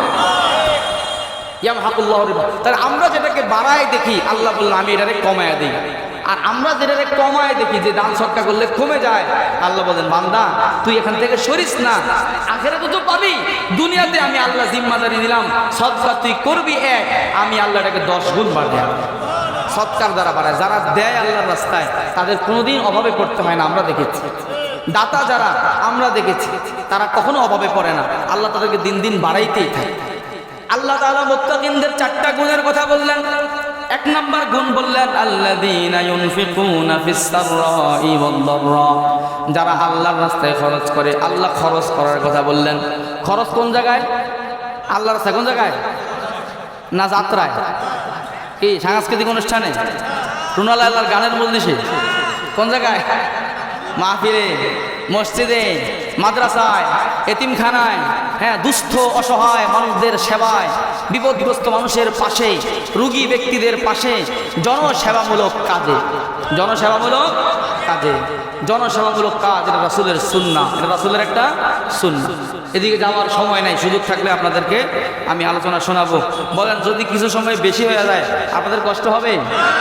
আমি 24 ঘন্টা জার্নি করে আসার পরে যদি এরকম স্ট্রংলি কথা বলতে পারি, আপনারা বাড়ি থেকে আইসা বসে থাকতে পারবেন না ইনশাআল্লাহ? আমার সাথে থাকবেন তো ইনশাআল্লাহ? 1 নাম্বার গুণ, আল্লাহর রাস্তায় যারা খরচ করে, সংকটে থাকলেও করে, সচ্ছলতায় থাকলেও করে। আল্লাহ তাআলা বললেন মুত্তাকিনদের 2 নাম্বার গুণ ওয়াল কাযিমিনাল গায়য, এবং যারা ক্রোধকে সংবরণ করে, গুসাকে যারা নিয়ন্ত্রণ করে। জিদ উঠলেই তারা জিদকে বাস্তবায়ন করে ফেলে না, রাগ উঠলেই রাগের কারণে কোনো দুর্ঘটনা ঘটায় ফেলে না, রাগ উঠলে যারা তাদের রাগটাকে কন্ট্রোল করে, গুসাটাকে নিয়ন্ত্রণ করে, এটা হলো মুত্তাকিনদের 2 নাম্বার গুণ। আহা, রাগ, গুসা, জিদ এটা এমন এক ব্যাধি এই জিদের কারণে কত মানুষের জীবন ধ্বংস হয়ে গেছে, এই জিদের কারণে কত সোনার সংসার ভেঙে টুকরা টুকরা হয়ে গেছে, এই জিদের কারণে কত সন্তানাদি অসহায় আর এতিম হয়ে গেছে। জিদের কারণে, কিসের কারণে? জিদের কারণে। আমরা ফতোয়া বিভাগ নিয়ে যেহেতু আসি, তো ফতোয়া বিভাগে আসে কত ফতোয়া আছে, হুজুর আমার এমন সুন্দরী বউটা, আমার এমন প্রিয় স্ত্রীটা দিয়া দিছি একসাথে 3টা, কটা দিছে? তা আমি কই এত প্রিয় মানুষরা আপনি 3টা দিয়া দিলেন? হুজুর জিদের মাথায়, রাগের মাথায় দিছি, ব্যবস্থা আপনি একটা কিছু করেন হুজুর, কত টাকা লাগবে ব্যবস্থা করেন। তা আমি বলি যে আপনি আপনার একটা প্রিয় মানুষকে হত্যা কইরা তারে মারার জন্য একটা গুলি মাথায় ছড়লে যথেষ্ট ছিল, আপনি তার খুলির মধ্যে 3টা গুলি মারছেন। কয়টা গুলি? 3টা গুলি। 3টা গুলি দিয়া তার মৃত্যু নিশ্চিত কইরা পরে আপনি আমার কাছে আইসা বলছেন হুজুর জিদের মাথায় আমার ছোট ভাইটারে মেরে লেছি, এখন আপনি দেখেন কি সুরতে তারে বাঁচান যায়, কত টাকা লাগে আমি দেব? বলেন বাঁচানোর কোনো রাস্তা আছে? আপনি এখন আমার কয় টাকা, আরে আপনি কয় টাকা দিলে আপনি পুরো পৃথিবী দিলে আমি বাঁচাইতে পারবো? বৈবাহিক সম্পর্ক, একটা জীবন, একটা দেহ, একটা আত্মা, এই জীবনটাকে হত্যা করার জন্য, মারার জন্য আল্লাহ 3টা গুলি দিছে। কয়টা গুলি? 3টা গুলি। আপনি তারে একসাথে 3টা গুলি ছুড়ে দিলেন, 3টা গুলি মেরে দিলেন। 3টা গুলি মারার দ্বারা ওই সম্পর্কটা একদম মরে গেছে, শেষ হয়ে গেছে। এখন আয়সা করতেছেন হুজুর কয় টাকা লাগবে? মৃতকে যেমন কয়েকশো কোটি টাকা দিলেও বাঁচানো যায় না, 3 তালাক দিয়ে দেওয়ার পরে এই সম্পর্ককে আবার স্বাভাবিক অবস্থায় নেওয়া যায় না। ভিন্ন সুরত আল্লাহ বলে দিয়েছেন, পদ্ধতি আল্লাহ বলে দিয়েছেন, কিন্তু স্বাভাবিক অবস্থায় নেওয়া যায় না। এখন আপনি 3টা গুলি একসাথে কেন ছুড়লেন? তালাক দেওয়ার পদ্ধতি তো এটা না যে আপনার জিদ উঠছে আপনি তালাক দিয়ে দিলেন, আমাদের রাগ উঠলেই তালাক দিতে হবে না, এটা তো পদ্ধতি না। তালাক দেওয়ার জন্য আল্লাহ তাআলা সিস্টেম দিয়েছেন। তালাক দেওয়ার প্রয়োজন হতে পারে, কখনো জরুরত হতে পারে, কিন্তু সেটার জন্য আল্লাহ তাআলা সিস্টেম দিয়েছেন, পদ্ধতি বলেছেন। আল্লাহ তাআলা বলছেন কয়েকটা স্তর আল্লাহ বলেছেন যে ওয়াল্লাতি তাখাফুনা নুশুযাহুন্না, তোমাদের স্ত্রীরা যদি তোমাদের অবাধ্য হয়ে যায়, যদি তোমাদের স্ত্রীরা তোমাদের কথাবার্তা না শোনে, তাহলে প্রথমেই জিদের মাথায় তাদেরকে তালাক দিও না, 1 নম্বরে তাদেরকে বুঝাও। তাদেরকে কি করো? ফাইযুহুন্না। আল্লাহ প্রথম কাজ দিলেন, তোমাদের স্ত্রীদেরকে বুঝাও। দোয়া আবার দেখা হবে ইনশাআল্লাহ। স্ত্রীদের যদি স্ত্রীরা যদি স্বামীদের অবাধ্য হয়, যদি স্বামীদের কথা না মানে, স্বামীদের নির্দেশ যদি পালন না করে সংসার করা যাচ্ছে না, তাহলে 1 নম্বর কাজ কি? প্রথমে তালাক দিয়ে দাও। আল্লাহ বললেন ফাইযুহুন্না, 1 নম্বর কাজ হলো তাকে বুঝাও, তাকে ওয়াজ নসিহত করো। কিন্তু আপনি জানেন আপনার ওয়াজে কাজ হবে না, কারণ আপনি কতটুকু ওয়াজ করুন না লোক আপনার স্ত্রী ভালো করে জানে। আপনি কোন লেভেলের বুজুর্গ, আপনার স্ত্রী আপনার ওয়াজে ভালো হবে? আপনার ওয়াজে সে ভালো হবে না। আপনি কোনো বুজুর্গের কথা তাকে শোনান, আপনি আপনার ঘরে তালিমের পরিবেশ চালু করেন, আর দিনই কোনো কিতাব তাকে পড়তে দেন, কোনো আল্লাহ ওয়ালার নসিহত তাকে শোনান, কোনো বুজুর্গের উপদেশ তাকে শোনান, তাকে বুঝান, তার মুরব্বি দিয়া বুঝান, ওলামায়ে কেরামকে দিয়া বুঝান। আগে এইটা চেষ্টা করেন, এই এক রাস্তা। যদি অনেক দিন বুঝানোর পরে অনেকে বলে হুজুর বুঝাইছি কাম হয় না, কয়েকদিন বুঝাইছে, ওই একদিন মাহফিলে লয়ে গেছিলাম, মাহফিল থেকে যেদিন আসছে সেদিন ভালো, এরপর দিন আবার উল্টা, ওই বছরে একদিন মাহফিলে নিয়ে গেছে, ঠিক হয়ে গেছে। কি কন একদিন হলে চলবে? আহা, আপনি যে 365 দিনের মধ্যে 250 দিন মাহফিল শোনেন, এরপর তো আপনি ঠিক হন না। কি কন? আপনি পুরুষ, আপনি বছরের 200 দিন মাহফিল শুনছেন, কিন্তু আপনি সেই যে আগের লোক ঠেড়া মানিক্কা, আপনি এমনই রয়ে গেছেন। 200 দিন মাহফিল শোনার পরও আপনার পরিবর্তন হয় নাই। আপনার স্ত্রী একদিন শুনেই পরিবর্তন হয়ে যাবে? কি কোন সময় লাগবে কিনা? আল্লাহ বললেন তারা যদি অবাধ্য হয়, 1 নম্বর কাজ তাদেরকে বুঝাও, উপদেশ দাও, ওয়াজ শোনাও, নসিহত শোনাও। 2 নম্বর হলো অনেক দিন ওয়াজ নসিহত শোনানোর পরেও কাজ হচ্ছে না, সে আপনার বাগে আসতেছে না, তাহলে আল্লাহ বললেন কিছুদিন তার সাথে অভিমান করো। কি করো? ওয়াহজুরুহুন্না ফিল মাদাজি'। আল্লাহ রাব্বুল আলামিন বললেন সূরা নিসার 34 এবং 35 নম্বর আয়াতের মধ্যে আল্লাহ বললেন যদি সংসারের মধ্যে ঝামেলা লাগে তাহলে এভাবে সমাধান করো। প্রথমে ওয়াজ নসিহত করে বুঝাও, অনেক দিন বোঝানোর পরে কাজ হয় নাই, তাহলে কিছুদিন একটু অভিমান করো। কি করো? অভিমান করে তার সাথে বিছানা আলাপ করে দাও। মানে তার সাথে এক ঘরে থাকবা কিন্তু এক বিছানায় ঘুমাবো না, তার গায়ে হাত দিবা না। সে যদি উপরে ঘুমায় তুমি নিচে বিছানা করে ঘুমাও, সে যদি এক খাটে ঘুমায় তুমি আলাদা খাটে ঘুমাও। একটু অভিমান করে থাকো, হতে পারে তোমার অভিমানের কারণে তার দিলের মধ্যে চোট লাগবে, কয়েকদিন যাওয়ার পরে দিলের মধ্যে কষ্ট লাগতে পারে, হয়তো তোমার রাগ ভাঙানোর জন্য সে ফিরেও আসতে পারে। কি কর আল্লাহ দুই অভিমান করা শিখাইলেন কে? আল্লাহ আর কি শিখাবে কর? আল্লাহ সব বলে দিয়েছেন কোরআনের মধ্যে। তুমি কিছুদিন তার সাথে অভিমান করো, তার সাথে বিছানা আলাদা করো। 3 নম্বরে আল্লাহ বললেন যদি অভিমান করার পরেও তার পরিবর্তন হয় নাই, অবাধ্যতা আরো বেড়ে গেছে, আগের চাইতে আরো বেশি বাড়াবাড়ি করতেছে, আল্লাহ বললেন তাহলে ওয়াদরিবুহুন্না, তাদেরকে হালকাভাবে একটু আঘাত করতে পারো, হালকাভাবে মারতে পারো। কিভাবে মারতে পারো?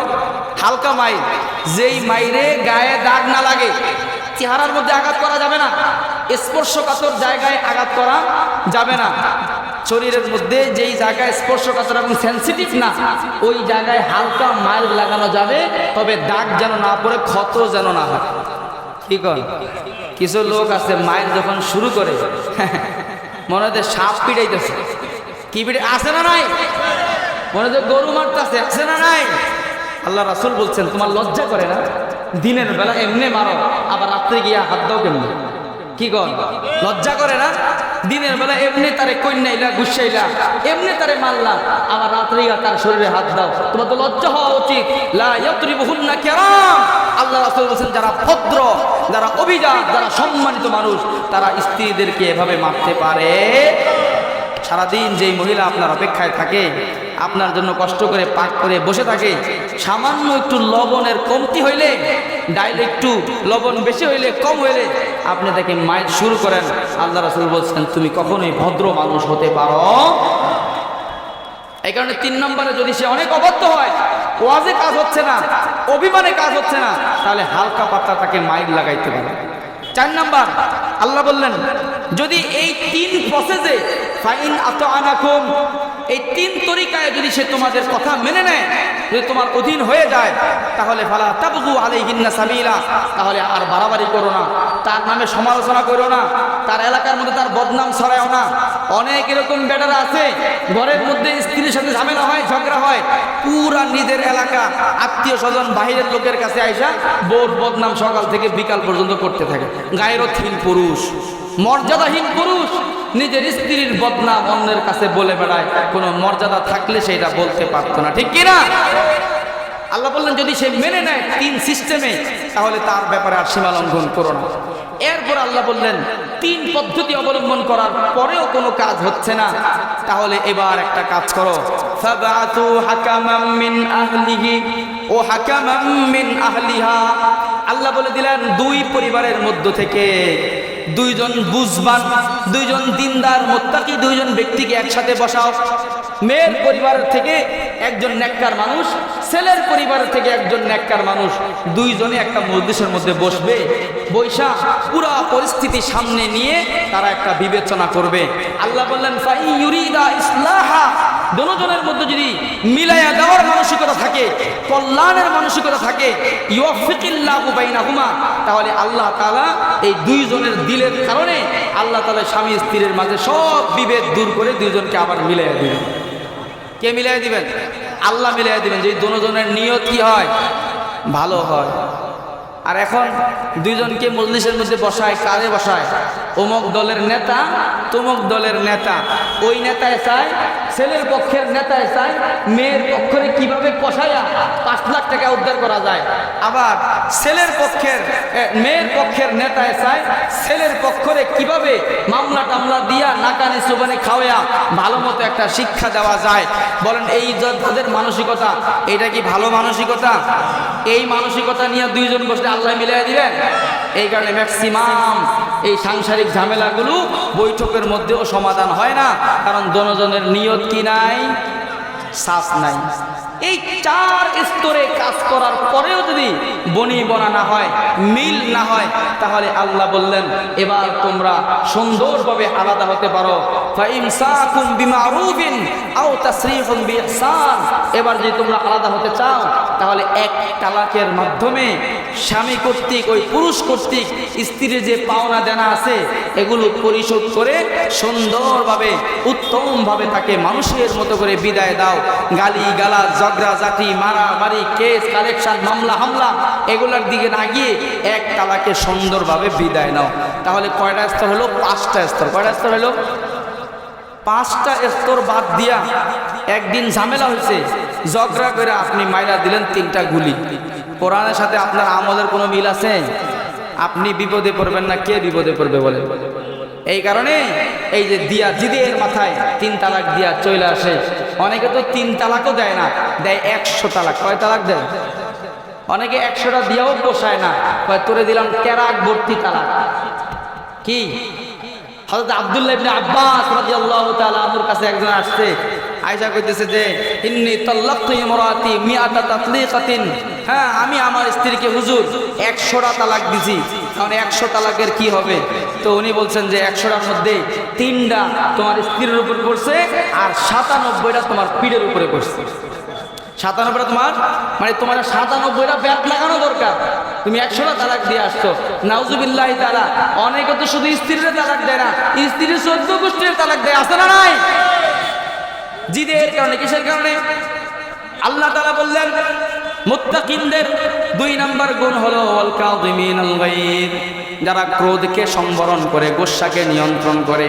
আল্লাহু আকবার। আল্লাহর রাসূল হাদিসের মধ্যে বলেছেন, ও আমার ভাইরা, কেউ যদি গোসাকে নিয়ন্ত্রণ করে, কারো যদি জিদ উঠে যায়, যদি গোসাকে নিয়ন্ত্রণ করে ফেলে, গোসাকে যদি হজম করে ফেলে, আল্লাহর রাসূল হাদিসের মধ্যে বলেছেন সঙ্গে সঙ্গে আল্লাহ তাআলা তার অন্তরটাকে নূর দ্বারা পরিপূর্ণ করে দেন। এক হাদিসে পাকের মধ্যে এসেছে, মান কাযামা গায়যান ওয়া হুয়া কাদিরুন আলা আন ইউমদিয়াহু দাআহু আল্লাহু ইয়াওমাল কিয়ামাতি আলা রুউসিল খালায়েক ফায়ুযাওযিজুহু মিনাল হুরিল আইনি মা শাআ।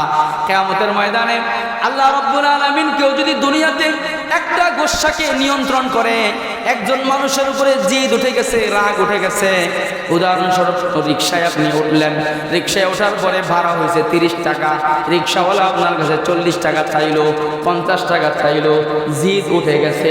এখন আপনি যদি রিকশাওয়ালাকে একটা চর মেরে দেন, একটা থাপ্পড় লাগাইয়া দেন, রিকশাওয়ালা তো আপনারা কিছু করতে পারবে না। আপনার জিদ উঠছে, জিদটা যদি আপনি বাস্তবায়ন করে ফেলেন কেউ বাধা দিবে না।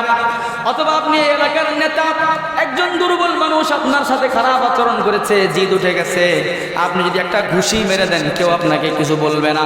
আল্লাহ রাসূল বললেন জিদ বাস্তবায়ন করার ক্ষমতা থাকা সত্ত্বেও কেউ যদি জিদকে সংবরণ করে, ক্রোধকে যদি হজম করে, আল্লাহ তাআলা কিয়ামতের ময়দানে তাকে সবার সামনে ডাকবেন।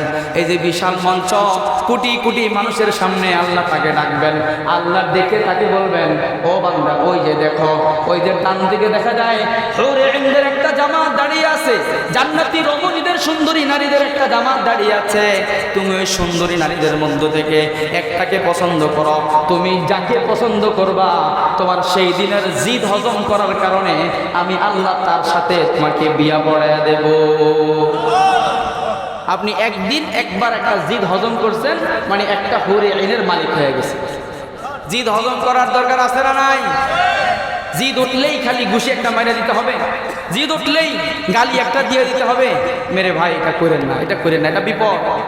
জিদ যদি সংবরণ করেন, ক্রোধ যদি সংবরণ করেন, যেমন হুরে আইনের মালিক হয়ে যাবেন। আবার যদি জিদের কারণে একটা লাগায়া দেন, কিয়ামতের ময়দানে সেটা বিচার হবে কি হবে না বলেন? সেটা হাদিসও আমার ধ্যানে আসছে, কিন্তু হাদিস আমি বলার সুযোগ নাই। 11:51 বেজে গেছে, আমি এই আলোচনাটা শেষ করি। 3 নাম্বার, মুত্তাকিনদের 4টা গুণ। কটা গুণ? 2টা গেল। কটা গেল? 2টা গেল। 1 নাম্বার কি ছিল? আল্লাহ রাস্তায় খরচ করা। 2 নাম্বার ক্রোধ হজম করা। 3 নাম্বার ওয়াল আফিনা আনিন নাস। মুত্তাকিনদের 3 নাম্বার গুণ হলো যারা মানুষকে ক্ষমা করে দেয়। মানুষকে কি করে দেয়?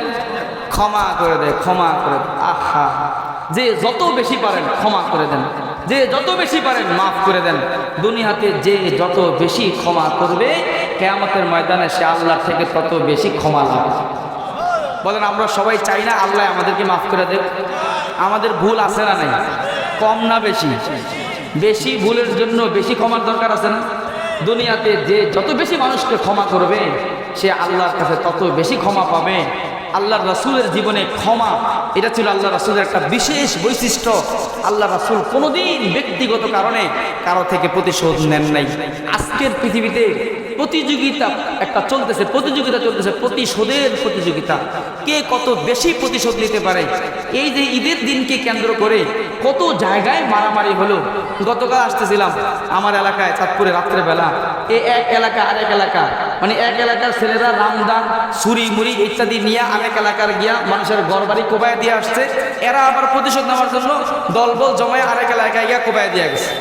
এরকম এলাকায় এলাকায় মারামারি, বংশে বংশে মারামারি, প্রতিশোধ, ঘরে ঘরে মারামারি, প্রতিশোধ, এগুলো নেওয়ার মানসিকতা কাজ করতেছে।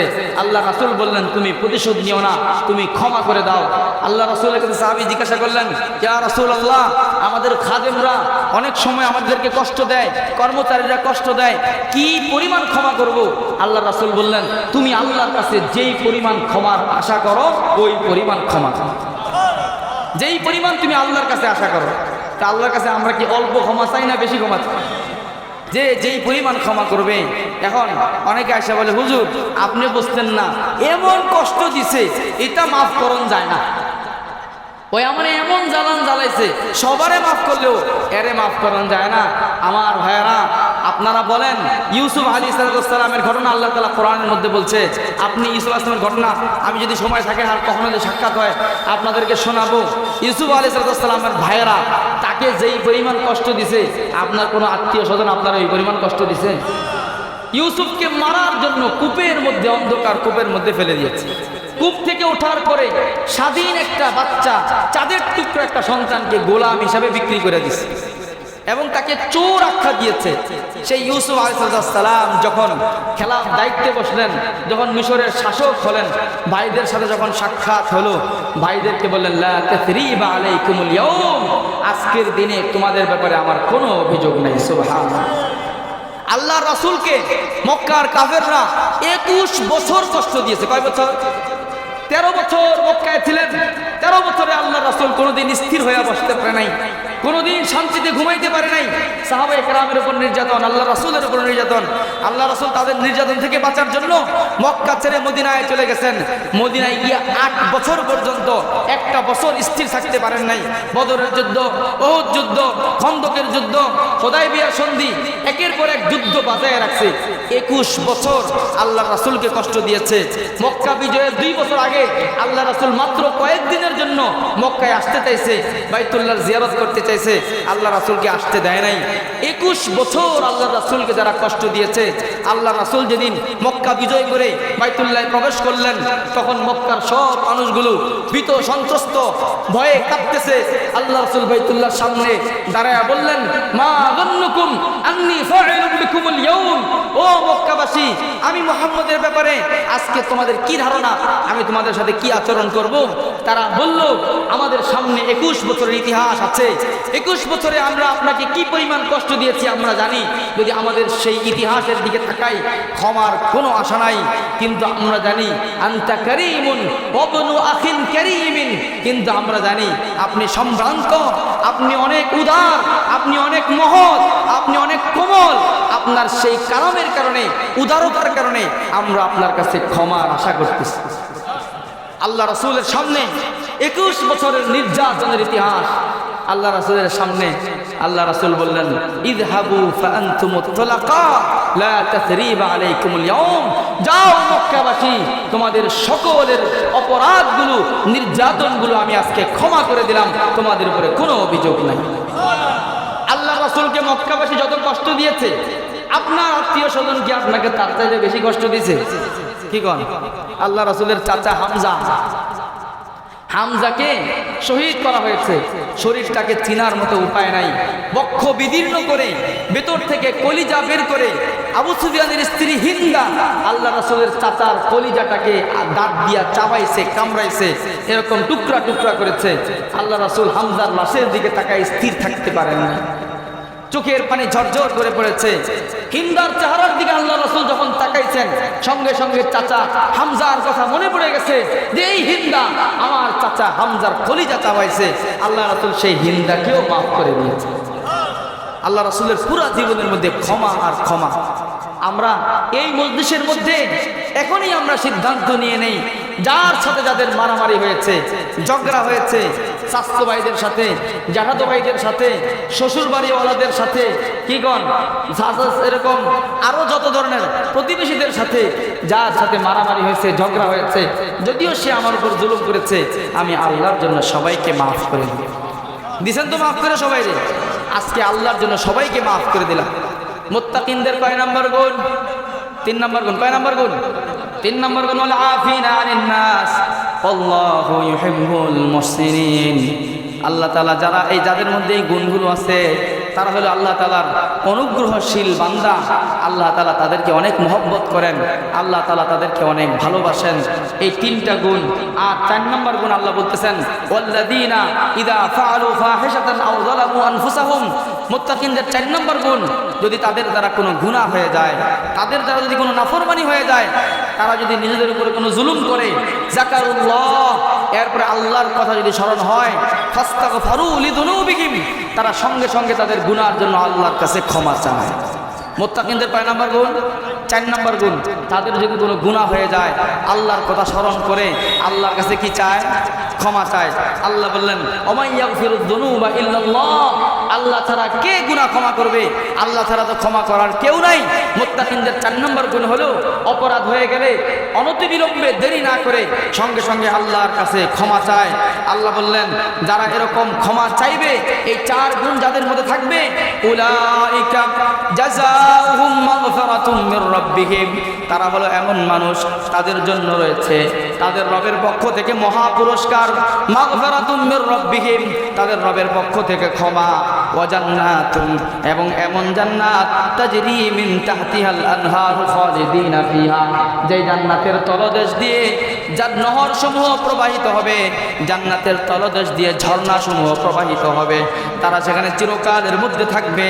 ওয়া নি'মা আজরুল আমিলিন, কত এটা উত্তম প্রতিদান তাদেরকে দেওয়া হবে। বলেন আমরা সেই জান্নাতের মধ্যে যাইতে চাই কি চাই না? কে কে চান? হাত উঠায় দেখান। সবাই চান? আয় আল্লাহ আমাদের সবাইকে জান্নাতুল ফেরদাউস নসিব করেন। আয় আল্লাহ সবাইকে জান্নাতুল ফেরদাউসের দস্তরখানে একত্রিত করে দেন। হাত নামান। আল্লাহ বললেন এই 4 গুণ যাদের মধ্যে থাকবে, তারা সবাই জান্নাতুল ফেরদাউসের মেহমান হয়ে যাবে, আমি তাদেরকে জান্নাতুল ফেরদাউস দান করব। 4 নাম্বারটা হলো গুনাহ হয়ে গেলে সঙ্গে সঙ্গে তওবা। গুনাহ হয়ে গেলে সঙ্গে সঙ্গে তওবা। আল্লাহ বললেন যদি গুনাহ হয়ে যাওয়ার পরে সঙ্গে সঙ্গে তওবা করে ফেলো, তাহলে হবে কি জানো? যেই গুনাহ হয়েছে এই গুনাহ তো আমি আল্লাহ ক্ষমা করবই, সাথে সাথে আমি আল্লাহ সামান্য দিয়া কোনোদিন খুশি থাকি না, আমি আল্লাহ দেই, আমার শান অনুযায়ী দেই। তোমার গুনাহ তো ক্ষমা করে দেবই, সাথে সাথে তোমার গুনাহকে আমি আল্লাহ নেকি দ্বারা বদলায় দেব। কি দ্বারা বদলায় দিবেন? নেকি দ্বারা বদলায় দিবেন। আমরা আলোচনার একদম শেষ পর্যায়ে চলে আসছি। আপনারা আমাকে আর 2-4 মিনিট সময় দেন। ওঠাওঠি করলে আমার মনটা ভেঙে যায়, মনে হয় যে আমার ওয়াজটা মনে হইতাছে না। কি কন? এত দূর থেকে আসে যদি আপনাকে মতো ওয়াজ না পোষায়া করতে পারি, তাহলে কি সফরের হক আদায় হবে? কি কন? এই কারণে ওঠাওঠি করে না, 2-4 মিনিট আমাকে সময় দেন। আমি শুনেছি প্যান্ডেলের ভিতরে আমাদের অনেক মা বোনেরা আছে, এই মা বোনদের জন্য আমার খুব ইচ্ছা ছিল আজকের পুরো আলোচনাটা মা বোনদের জন্য করব, কিন্তু সেই সুযোগ হয় নাই। আমার মোহতারাম মা বোনদের জন্য 2-একটা কথা বলতে চাই। মোহতারাম মা বোন, এই আল্লাহ রাসূল সাল্লাল্লাহু আলাইহি ওয়াসাল্লাম বলছেন মা তারাকতু বাদি ফিতনাতান আদাররা আলার রিজালি মিন ফিতনাতিন নিসা, কিয়ামতের আগে আমার পরে পুরুষদের জন্য যত ফিতনা আছে এর মধ্যে সবচেয়ে ভয়ঙ্কর ফিতনা হলো নারীদের ফিতনা। নারীদের ফিতনার ব্যাপারে আমি খুব আশঙ্কা করতেছি।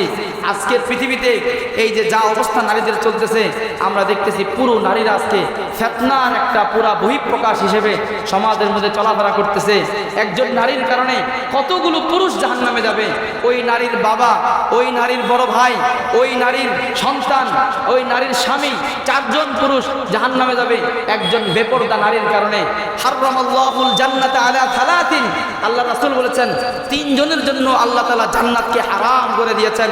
এই তিনজনের মধ্যে একজন হলো আদ-দাইয়ুস আল্লাযী আবকাল ফুহশা ফি আহলিহি। দাইয়ুস ওই পুরুষকে বলা হয় যেই পুরুষের অধীনস্থ নারী বেপরদা ঘোরাফেরা করে, বেপরদা চলে, ওই পুরুষ তাকে বাধা দেয় না, ওই পুরুষকে দাইয়ুস বলা হয়। এই দাইয়ুস যেমন পিতা হতে পারে, বড় ভাই হতে পারে, সন্তান হতে পারে, স্বামী হতে পারে। একজন বেপরদা নারীর কারণে 4 জন পুরুষ জাহান্নামে যাবে। আর একজন পর্দানশীল নারী যদি হয় তাহলে সেই নারী শুধু তার পরিবারের জন্য রহমত না, বরং সারা পৃথিবীর জন্য রহমত হতে পারে। আহা, একজন নারী আজকের পৃথিবীতে আমরা দেখেন এই যে ঈদ যায়, আমরা রাস্তাঘাটে চলাফেরা করি, কি অবস্থা, রাস্তাঘাটে বের হওয়া যায় না, রাস্তাঘাটে চলা যায় না। কিভাবে? আমার এরকম কষ্ট লাগে যে আমার মনে হয়, আমি ওদিন বলতেছিলাম যে আমাদের মা বোনেরা, আমাদের মায়েরা, ভাই বোনেরা, তারা মনে হয় সিদ্ধান্ত নিয়ে নিছে যে আমরা জান্নাতে যাব না, তোমরা আমাদেরকে যদি দড়ি দিয়ে বাইন্দাও জান্নাতে নিতে চাও, আমাদেরকে জান্নাতে নিতে পারবা না, আমরা যাব না, সিদ্ধান্ত নিয়ে নিছে। তারা এইভাবে রাস্তাঘাটে চলতেছে। আল্লাহ রাসূল হাদিসে পাকের মধ্যে বলেছেন, আইয়ুমা ইমরাতিন ইস্তাতারাত সুম্মা খারাজাত মিন বাইতিহা, কোন নারী যদি শরীরের মধ্যে সুগন্ধি লাগিয়ে সাজসজ্জা করে তার ঘর থেকে বের হয়, সুম্মা তামুররু আলা মাজলিসিম মিনার রিজাল, পুরুষদের কোনো মজলিসের পাশে দিয়া, বাজারের পাশে দিয়া, পুরুষদের কোনো দলের পাশে দিয়া যদি হাইটা যায়, পুরুষরা ওই নারীর সৌন্দর্যের দিকে যদি তাকায় থাকে, লোলুপ দৃষ্টিতে যদি তাকায় থাকে, ওই নারীর সুঘ্রাণ যদি পুরুষদের নাকে আসে, যতজন পুরুষ তার দিকে লোলুপ দৃষ্টিতে তাকাবে, যতজন পুরুষের নাকে ওই নারীর সুগন্ধি প্রবেশ করবে, ততজন পুরুষের সাথে জিনা করার শাস্তি, জিনা করার অপরাধ তার আমল নামায় লেখা হবে। কি বলেন, কি পরিমাণ পুরুষের উপর দিয়া নারীরা হেঁটে যাচ্ছে। মেরে ভাই, একজন নেককার নারী, আমি বলেছি শুধু পুরুষের একটা পরিবারের জন্য রহমত না, একটা পৃথিবীর জন্য রহমত, একটা দেশের জন্য রহমত। এই যে আজকে মসজিদে আকসা বিজয় হচ্ছে না, মসজিদে আকসা আমাদের হাত ছাড়া হয়ে আছে, বলেন এত রক্ত যাচ্ছে, মসজিদে আকসা আমাদের হাতে আসতেছে না। মসজিদে আকসাকে আমরা দেখেছি বিজয় করেছিলেন ওমর রাদিয়াল্লাহু তাআলা আনহুর জামানায়, আবু উবাইদা ইবনে জাররাহ রাদিয়াল্লাহু তাআলা আনহু বিজয় করেছিলেন। এরপরে মসজিদে আকসাকে বিজয় করেছিলেন সালাউদ্দিন আইয়ুবী রাহমাতুল্লাহি আলাইহি। আজকের পৃথিবীতে একটা সালাউদ্দিন আইয়ুবী নাই। যতদিন পর্যন্ত সালাউদ্দিন আইয়ুবী পৃথিবীতে তৈরি না হবে, ততদিন পর্যন্ত মসজিদে আকসা মুসলমানদের হাতে আসবে না। সালাউদ্দিন আইয়ুবী কোন মায়ের গর্ভ থেকে তৈরি হয়? যেই মা চুল ছেড়ে দিয়ে সৌন্দর্য প্রদর্শন করে বাজারে আর পার্কে ঘুরে বেড়ায়, ওই মায়ের গর্ভ থেকে সালাউদ্দিন আইয়ুবী তৈরি হবে? আহা, সালাউদ্দিন আইয়ুবীর ঘটনা পড়েছিলাম। সালাউদ্দিন আইয়ুবীর আব্বাজান হলেন নাজমুদ্দিন আইয়ুবী রহমতুল্লাহি আলাইহি। নাজমুদ্দিন আইয়ুবী রহমতুল্লাহি আলাইহি অনেক বয়স হয়ে গিয়েছে। ওনার ভাই আসাদুদ্দিন আইয়ুবী ভাইকে বলতেছিলেন, নাজমুদ্দিন তুমি এখনো বিয়ে শাদী কেন করতেছো না? তোমার বয়স চলে যাচ্ছে, এখনো কোনো বিয়ে করো না। নাজমুদ্দিন আইয়ুবী হলেন সালাউদ্দিন আইয়ুবীর বাবা। নাজমুদ্দিন আইয়ুবী একটা বিশাল মুজাহিদ গ্রুপের কমান্ডার ছিলেন। একটা পর্যায়ে একটা অঞ্চলের তিকরিত নামক একটা শহর, ওই শহরের গভর্নর হয়েছিলেন। উনি মুজাহিদ ছিলেন। তো জিজ্ঞাসা করতেছে যে তুমি কেন এখনো বিয়ে শাদী করতেছো না? আসাদুদ্দিন জিজ্ঞাসা করে। তো নাজমুদ্দিন আইয়ুবী বলে, আমি বিয়ে করার মতো উপযুক্ত কোনো মেয়ে খুঁজে পাইতেছি না। কাকে বিয়ে করব? বিয়ে করার মতো মেয়ে তো আমি পাইতেছি না। বলে, মানে তোমার উপযুক্ত মেয়ে পাও না? আরে কি বলো, তুমি যদি বলো তুমি যেই গ্রুপ কমান্ডার, তোমার কাছে এরকম বাদশা মেয়ে দেওয়ার জন্য রাজি, তোমার কাছে প্রধানমন্ত্রী তার মেয়েটাকে দেওয়ার জন্য রাজি, তুমি যদি রাজি থাকো বাদশার সাথে আমি কথা বলি, বাদশার মেয়েটাকে তোমার জন্য প্রস্তাব দেওয়াই। তো বলছে, না না, বাদশার মেয়ে আমার জন্য উপযুক্ত না, প্রধানমন্ত্রীর মেয়ে আমার জন্য উপযুক্ত না। নাজমুদ্দিন আসাদুদ্দিন বলে, তাহলে তোমার উপযুক্ত কে? তুমি কাকে তোমার উপযুক্ত মনে করো? তো নাজমুদ্দিন আইয়ুবী বলে যে আমি তো উপযুক্ত মনে করি ওই নারীটাকে, ইন্নী লা আতাজাওয়াজ ইল্লা ইমরাআতান সালিহা তাখুদুনি বিয়াদি ইলাল জান্নাহ, আমি তো ওই নারীকে আমার স্ত্রী বানাইতে চাই যেই নারী আমার হাত ধরে আমাকে জান্নাত পর্যন্ত নিয়ে যাবে। ওয়া তুনজিবুনি ওয়ালাদান নাজিবা, এবং ওই নারীর গর্ভ থেকে আমাদের জন্য এমন একটা সন্তান জন্ম লাভ করবে, নুহসিনু তারবিয়াতাহু ওয়া নুইদ্দুহু লিফাতহি বাইতুল মাকদিস, এবং ওই নারীর গর্ভ থেকে আমার জন্য এমন একটা সন্তান আসবে, যেই সন্তানকে স্বামী স্ত্রী দুইজনে মিলে আমরা গড়ে তুলব, তাকে আল্লাহর রাস্তার এমন একজন মুজাহিদ বানাবো যেই মুজাহিদের হাত ধরে মসজিদে আকসা বাইতুল মুকদ্দাস আবার মুসলমানদের হাতে ফিরে আসবে। যেমন নিয়ত করছে আল্লাহ সেই নিয়ত পুরা করছেন। উনি বিয়ে করতেছেন না, অনেক দিন পার হয়ে যায়। এরপরে এরকম একটা মেয়ে খুঁজতেছেন। একদিন উনি একজন শায়েখের দরবারে, এক আল্লাহওয়ালার দরবারে নাজমুদ্দিন আইয়ুবী রহমতুল্লাহ আলাইহি প্রবেশ করলেন। ওই আল্লাহওয়ালার দরবারে পর্দার আড়ালে আরেকজন যুবতী মেয়ে সেও উপস্থিত হয়েছে। তো উপস্থিত হওয়ার পরে ওই শায়েখ বুঝতে পারছেন যে পর্দার আড়ালে যুবতী মেয়ে একটা আছে। তো শায়েখ ওই যুবতী মেয়েটাকে লক্ষ্য করে বললেন, ইয়া ফুলানা, ও আল্লাহর অমুক বান্দি, তোমার কাছে যে আমি একজন ধনী মানুষের ছেলেরে পাঠাইলাম প্রস্তাব দিয়া, তাকে তোমার স্বামী হওয়ার জন্য তুমি তার স্ত্রী হইবা প্রস্তাব দিয়া পাঠাইলাম, তুমি নাকি তার প্রস্তাব প্রত্যাখ্যান করেছ, তুমি নাকি তার প্রস্তাবে সাড়া দাও নাই। এই ছেলেটা তো অনেক যোগ্য ছেলে, অনেক টাকা পয়সাওয়ালা ছেলে, কেন তুমি তার প্রস্তাব গ্রহণ করলা না? পরে ওই মেয়েটা জবাব দিতেছে যে আমি এই ছেলেকে আমার উপযুক্ত মনে করি না। ওই আল্লাহওয়ালা বলে, তার মানে এই ছেলে এত টাকা পয়সাওয়ালা, এত প্রভাবশালী ছেলে, নেতার ছেলে, তাকে তোমার উপযুক্ত মনে করো না? কাকে তোমার উপযুক্ত মনে করো? পর্দার আড়াল থেকে সেই মহিলা জবাব দেয়, মহিয়সী নারী জবাব দেয়, যার নাম সিদ্দি খাতুন নামে পাওয়া যায় ইতিহাসের কিতাবের মধ্যে। জবাব দেয় যে আমি তো আমার উপযুক্ত মনে করি ওই পুরুষকে, লা তাযাওয়াজু ইল্লা রাজুলান সালিহান ইয়াখুদুনি বিয়াদি ইলাল জান্নাহ। আমি তো এমন পুরুষকে আমার উপযুক্ত মনে করি যেই পুরুষ আমার হাত ধরে কিয়ামতের ময়দানে জান্নাত পর্যন্ত নিয়ে যাবে। সালাউদ্দিন আইয়ুবীর বাবা নাজমুদ্দিন আইয়ুবী যেই কথা বলেছেন, ওই নারীও সেই কথাই পর্দার আড়াল থেকে বলছেন। এমন একটা পুরুষ হাত ধরে জান্নাতে নিয়ে যাবে, এবং সেই পুরুষের গর্ভ থেকে, সেই পুরুষের ঔরস থেকে আমার গর্ভে এমন একটা সন্তান জন্ম নিবে, যেই সন্তানকে আমরা স্বামী স্ত্রী মিলে দুইজনে মিলে এমনভাবে গড়ে তুলব যেই সন্তানের হাত ধরে আল্লাহ তাআলা বাইতুল মাকদিসকে বিজয় করে দিবে। নাজমুদ্দিন আইয়ুবী বলে, আমি তো এতদিন পর্যন্ত এরকম একটা মেয়েই খুঁজতেছিলাম, আরে আমার স্বপ্ন তার স্বপ্ন এক হয়ে গেছে। সঙ্গে সঙ্গে শায়েখরে বললেন, শায়েখ আপনি এই মেয়ের সাথে আমাকে বিয়ে করার ব্যবস্থা করে দেন, বিয়ে পড়ানোর ব্যবস্থা করে দেন। শায়েখ বললেন, তুমি এত বড় একজন গ্রুপ কমান্ডার, এত বড় একজন সেনাপতি, এই মেয়ে তো গরিব পরিবারের মেয়ে, তুমি কি তারে বিয়ে করবা? কয়, হ্যাঁ আমি মেয়েকে বিয়ে করবো, কারণ আমার স্বপ্ন তার স্বপ্ন এক। আমি মসজিদে আকসাকে মুক্ত করার স্বপ্ন লালন করি, সেও সেই স্বপ্ন লালন করে। বিয়ে হয়ে গেল, স্বামী স্ত্রী হয়ে গেল। ওনাদের গর্ভ থেকে যে সন্তান জন্মগ্রহণ করেছেন তার নাম হলো সালাউদ্দিন আইয়ুবী রহমতুল্লাহ। আহা, সালাউদ্দিন আইয়ুবী সেই মায়ের গর্ভ থেকেই জন্ম নেয়। এ কারণে মায়েদেরকে বলবো যে আপনারা আপনাদেরকে নিজেদেরকে পরিশুদ্ধ করে নেন। আপনারা এভাবে নিজেদেরকে জাহান্নামী বানায়েন না। এই যে নারী ফিতনার যে স্রোত চলতেছে, এই স্রোতের মধ্যে ঢেলে দিয়েন না। আল্লাহর ওয়াস্তে আপনাদের পায়ের নিচে হাত রেখে বলি, কোনো নারী যদি মাত্র 4টা কাজ করে, কয়টা কাজ করে? 4টা কাজ করে।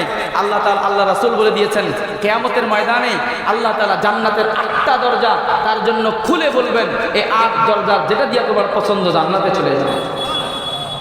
আল মারাতু ইযা সাল্লাত খামসাহা, কোন নারী যদি 1 নম্বর কাজ 5 ওয়াক্ত নামাজ আদায় করে, কয় ওয়াক্ত? 5 ওয়াক্ত নামাজ আদায় করে। ওয়া সামাত শাহরাহা, 2 নম্বর কাজ রমজানের যদি রোজা পালন করে।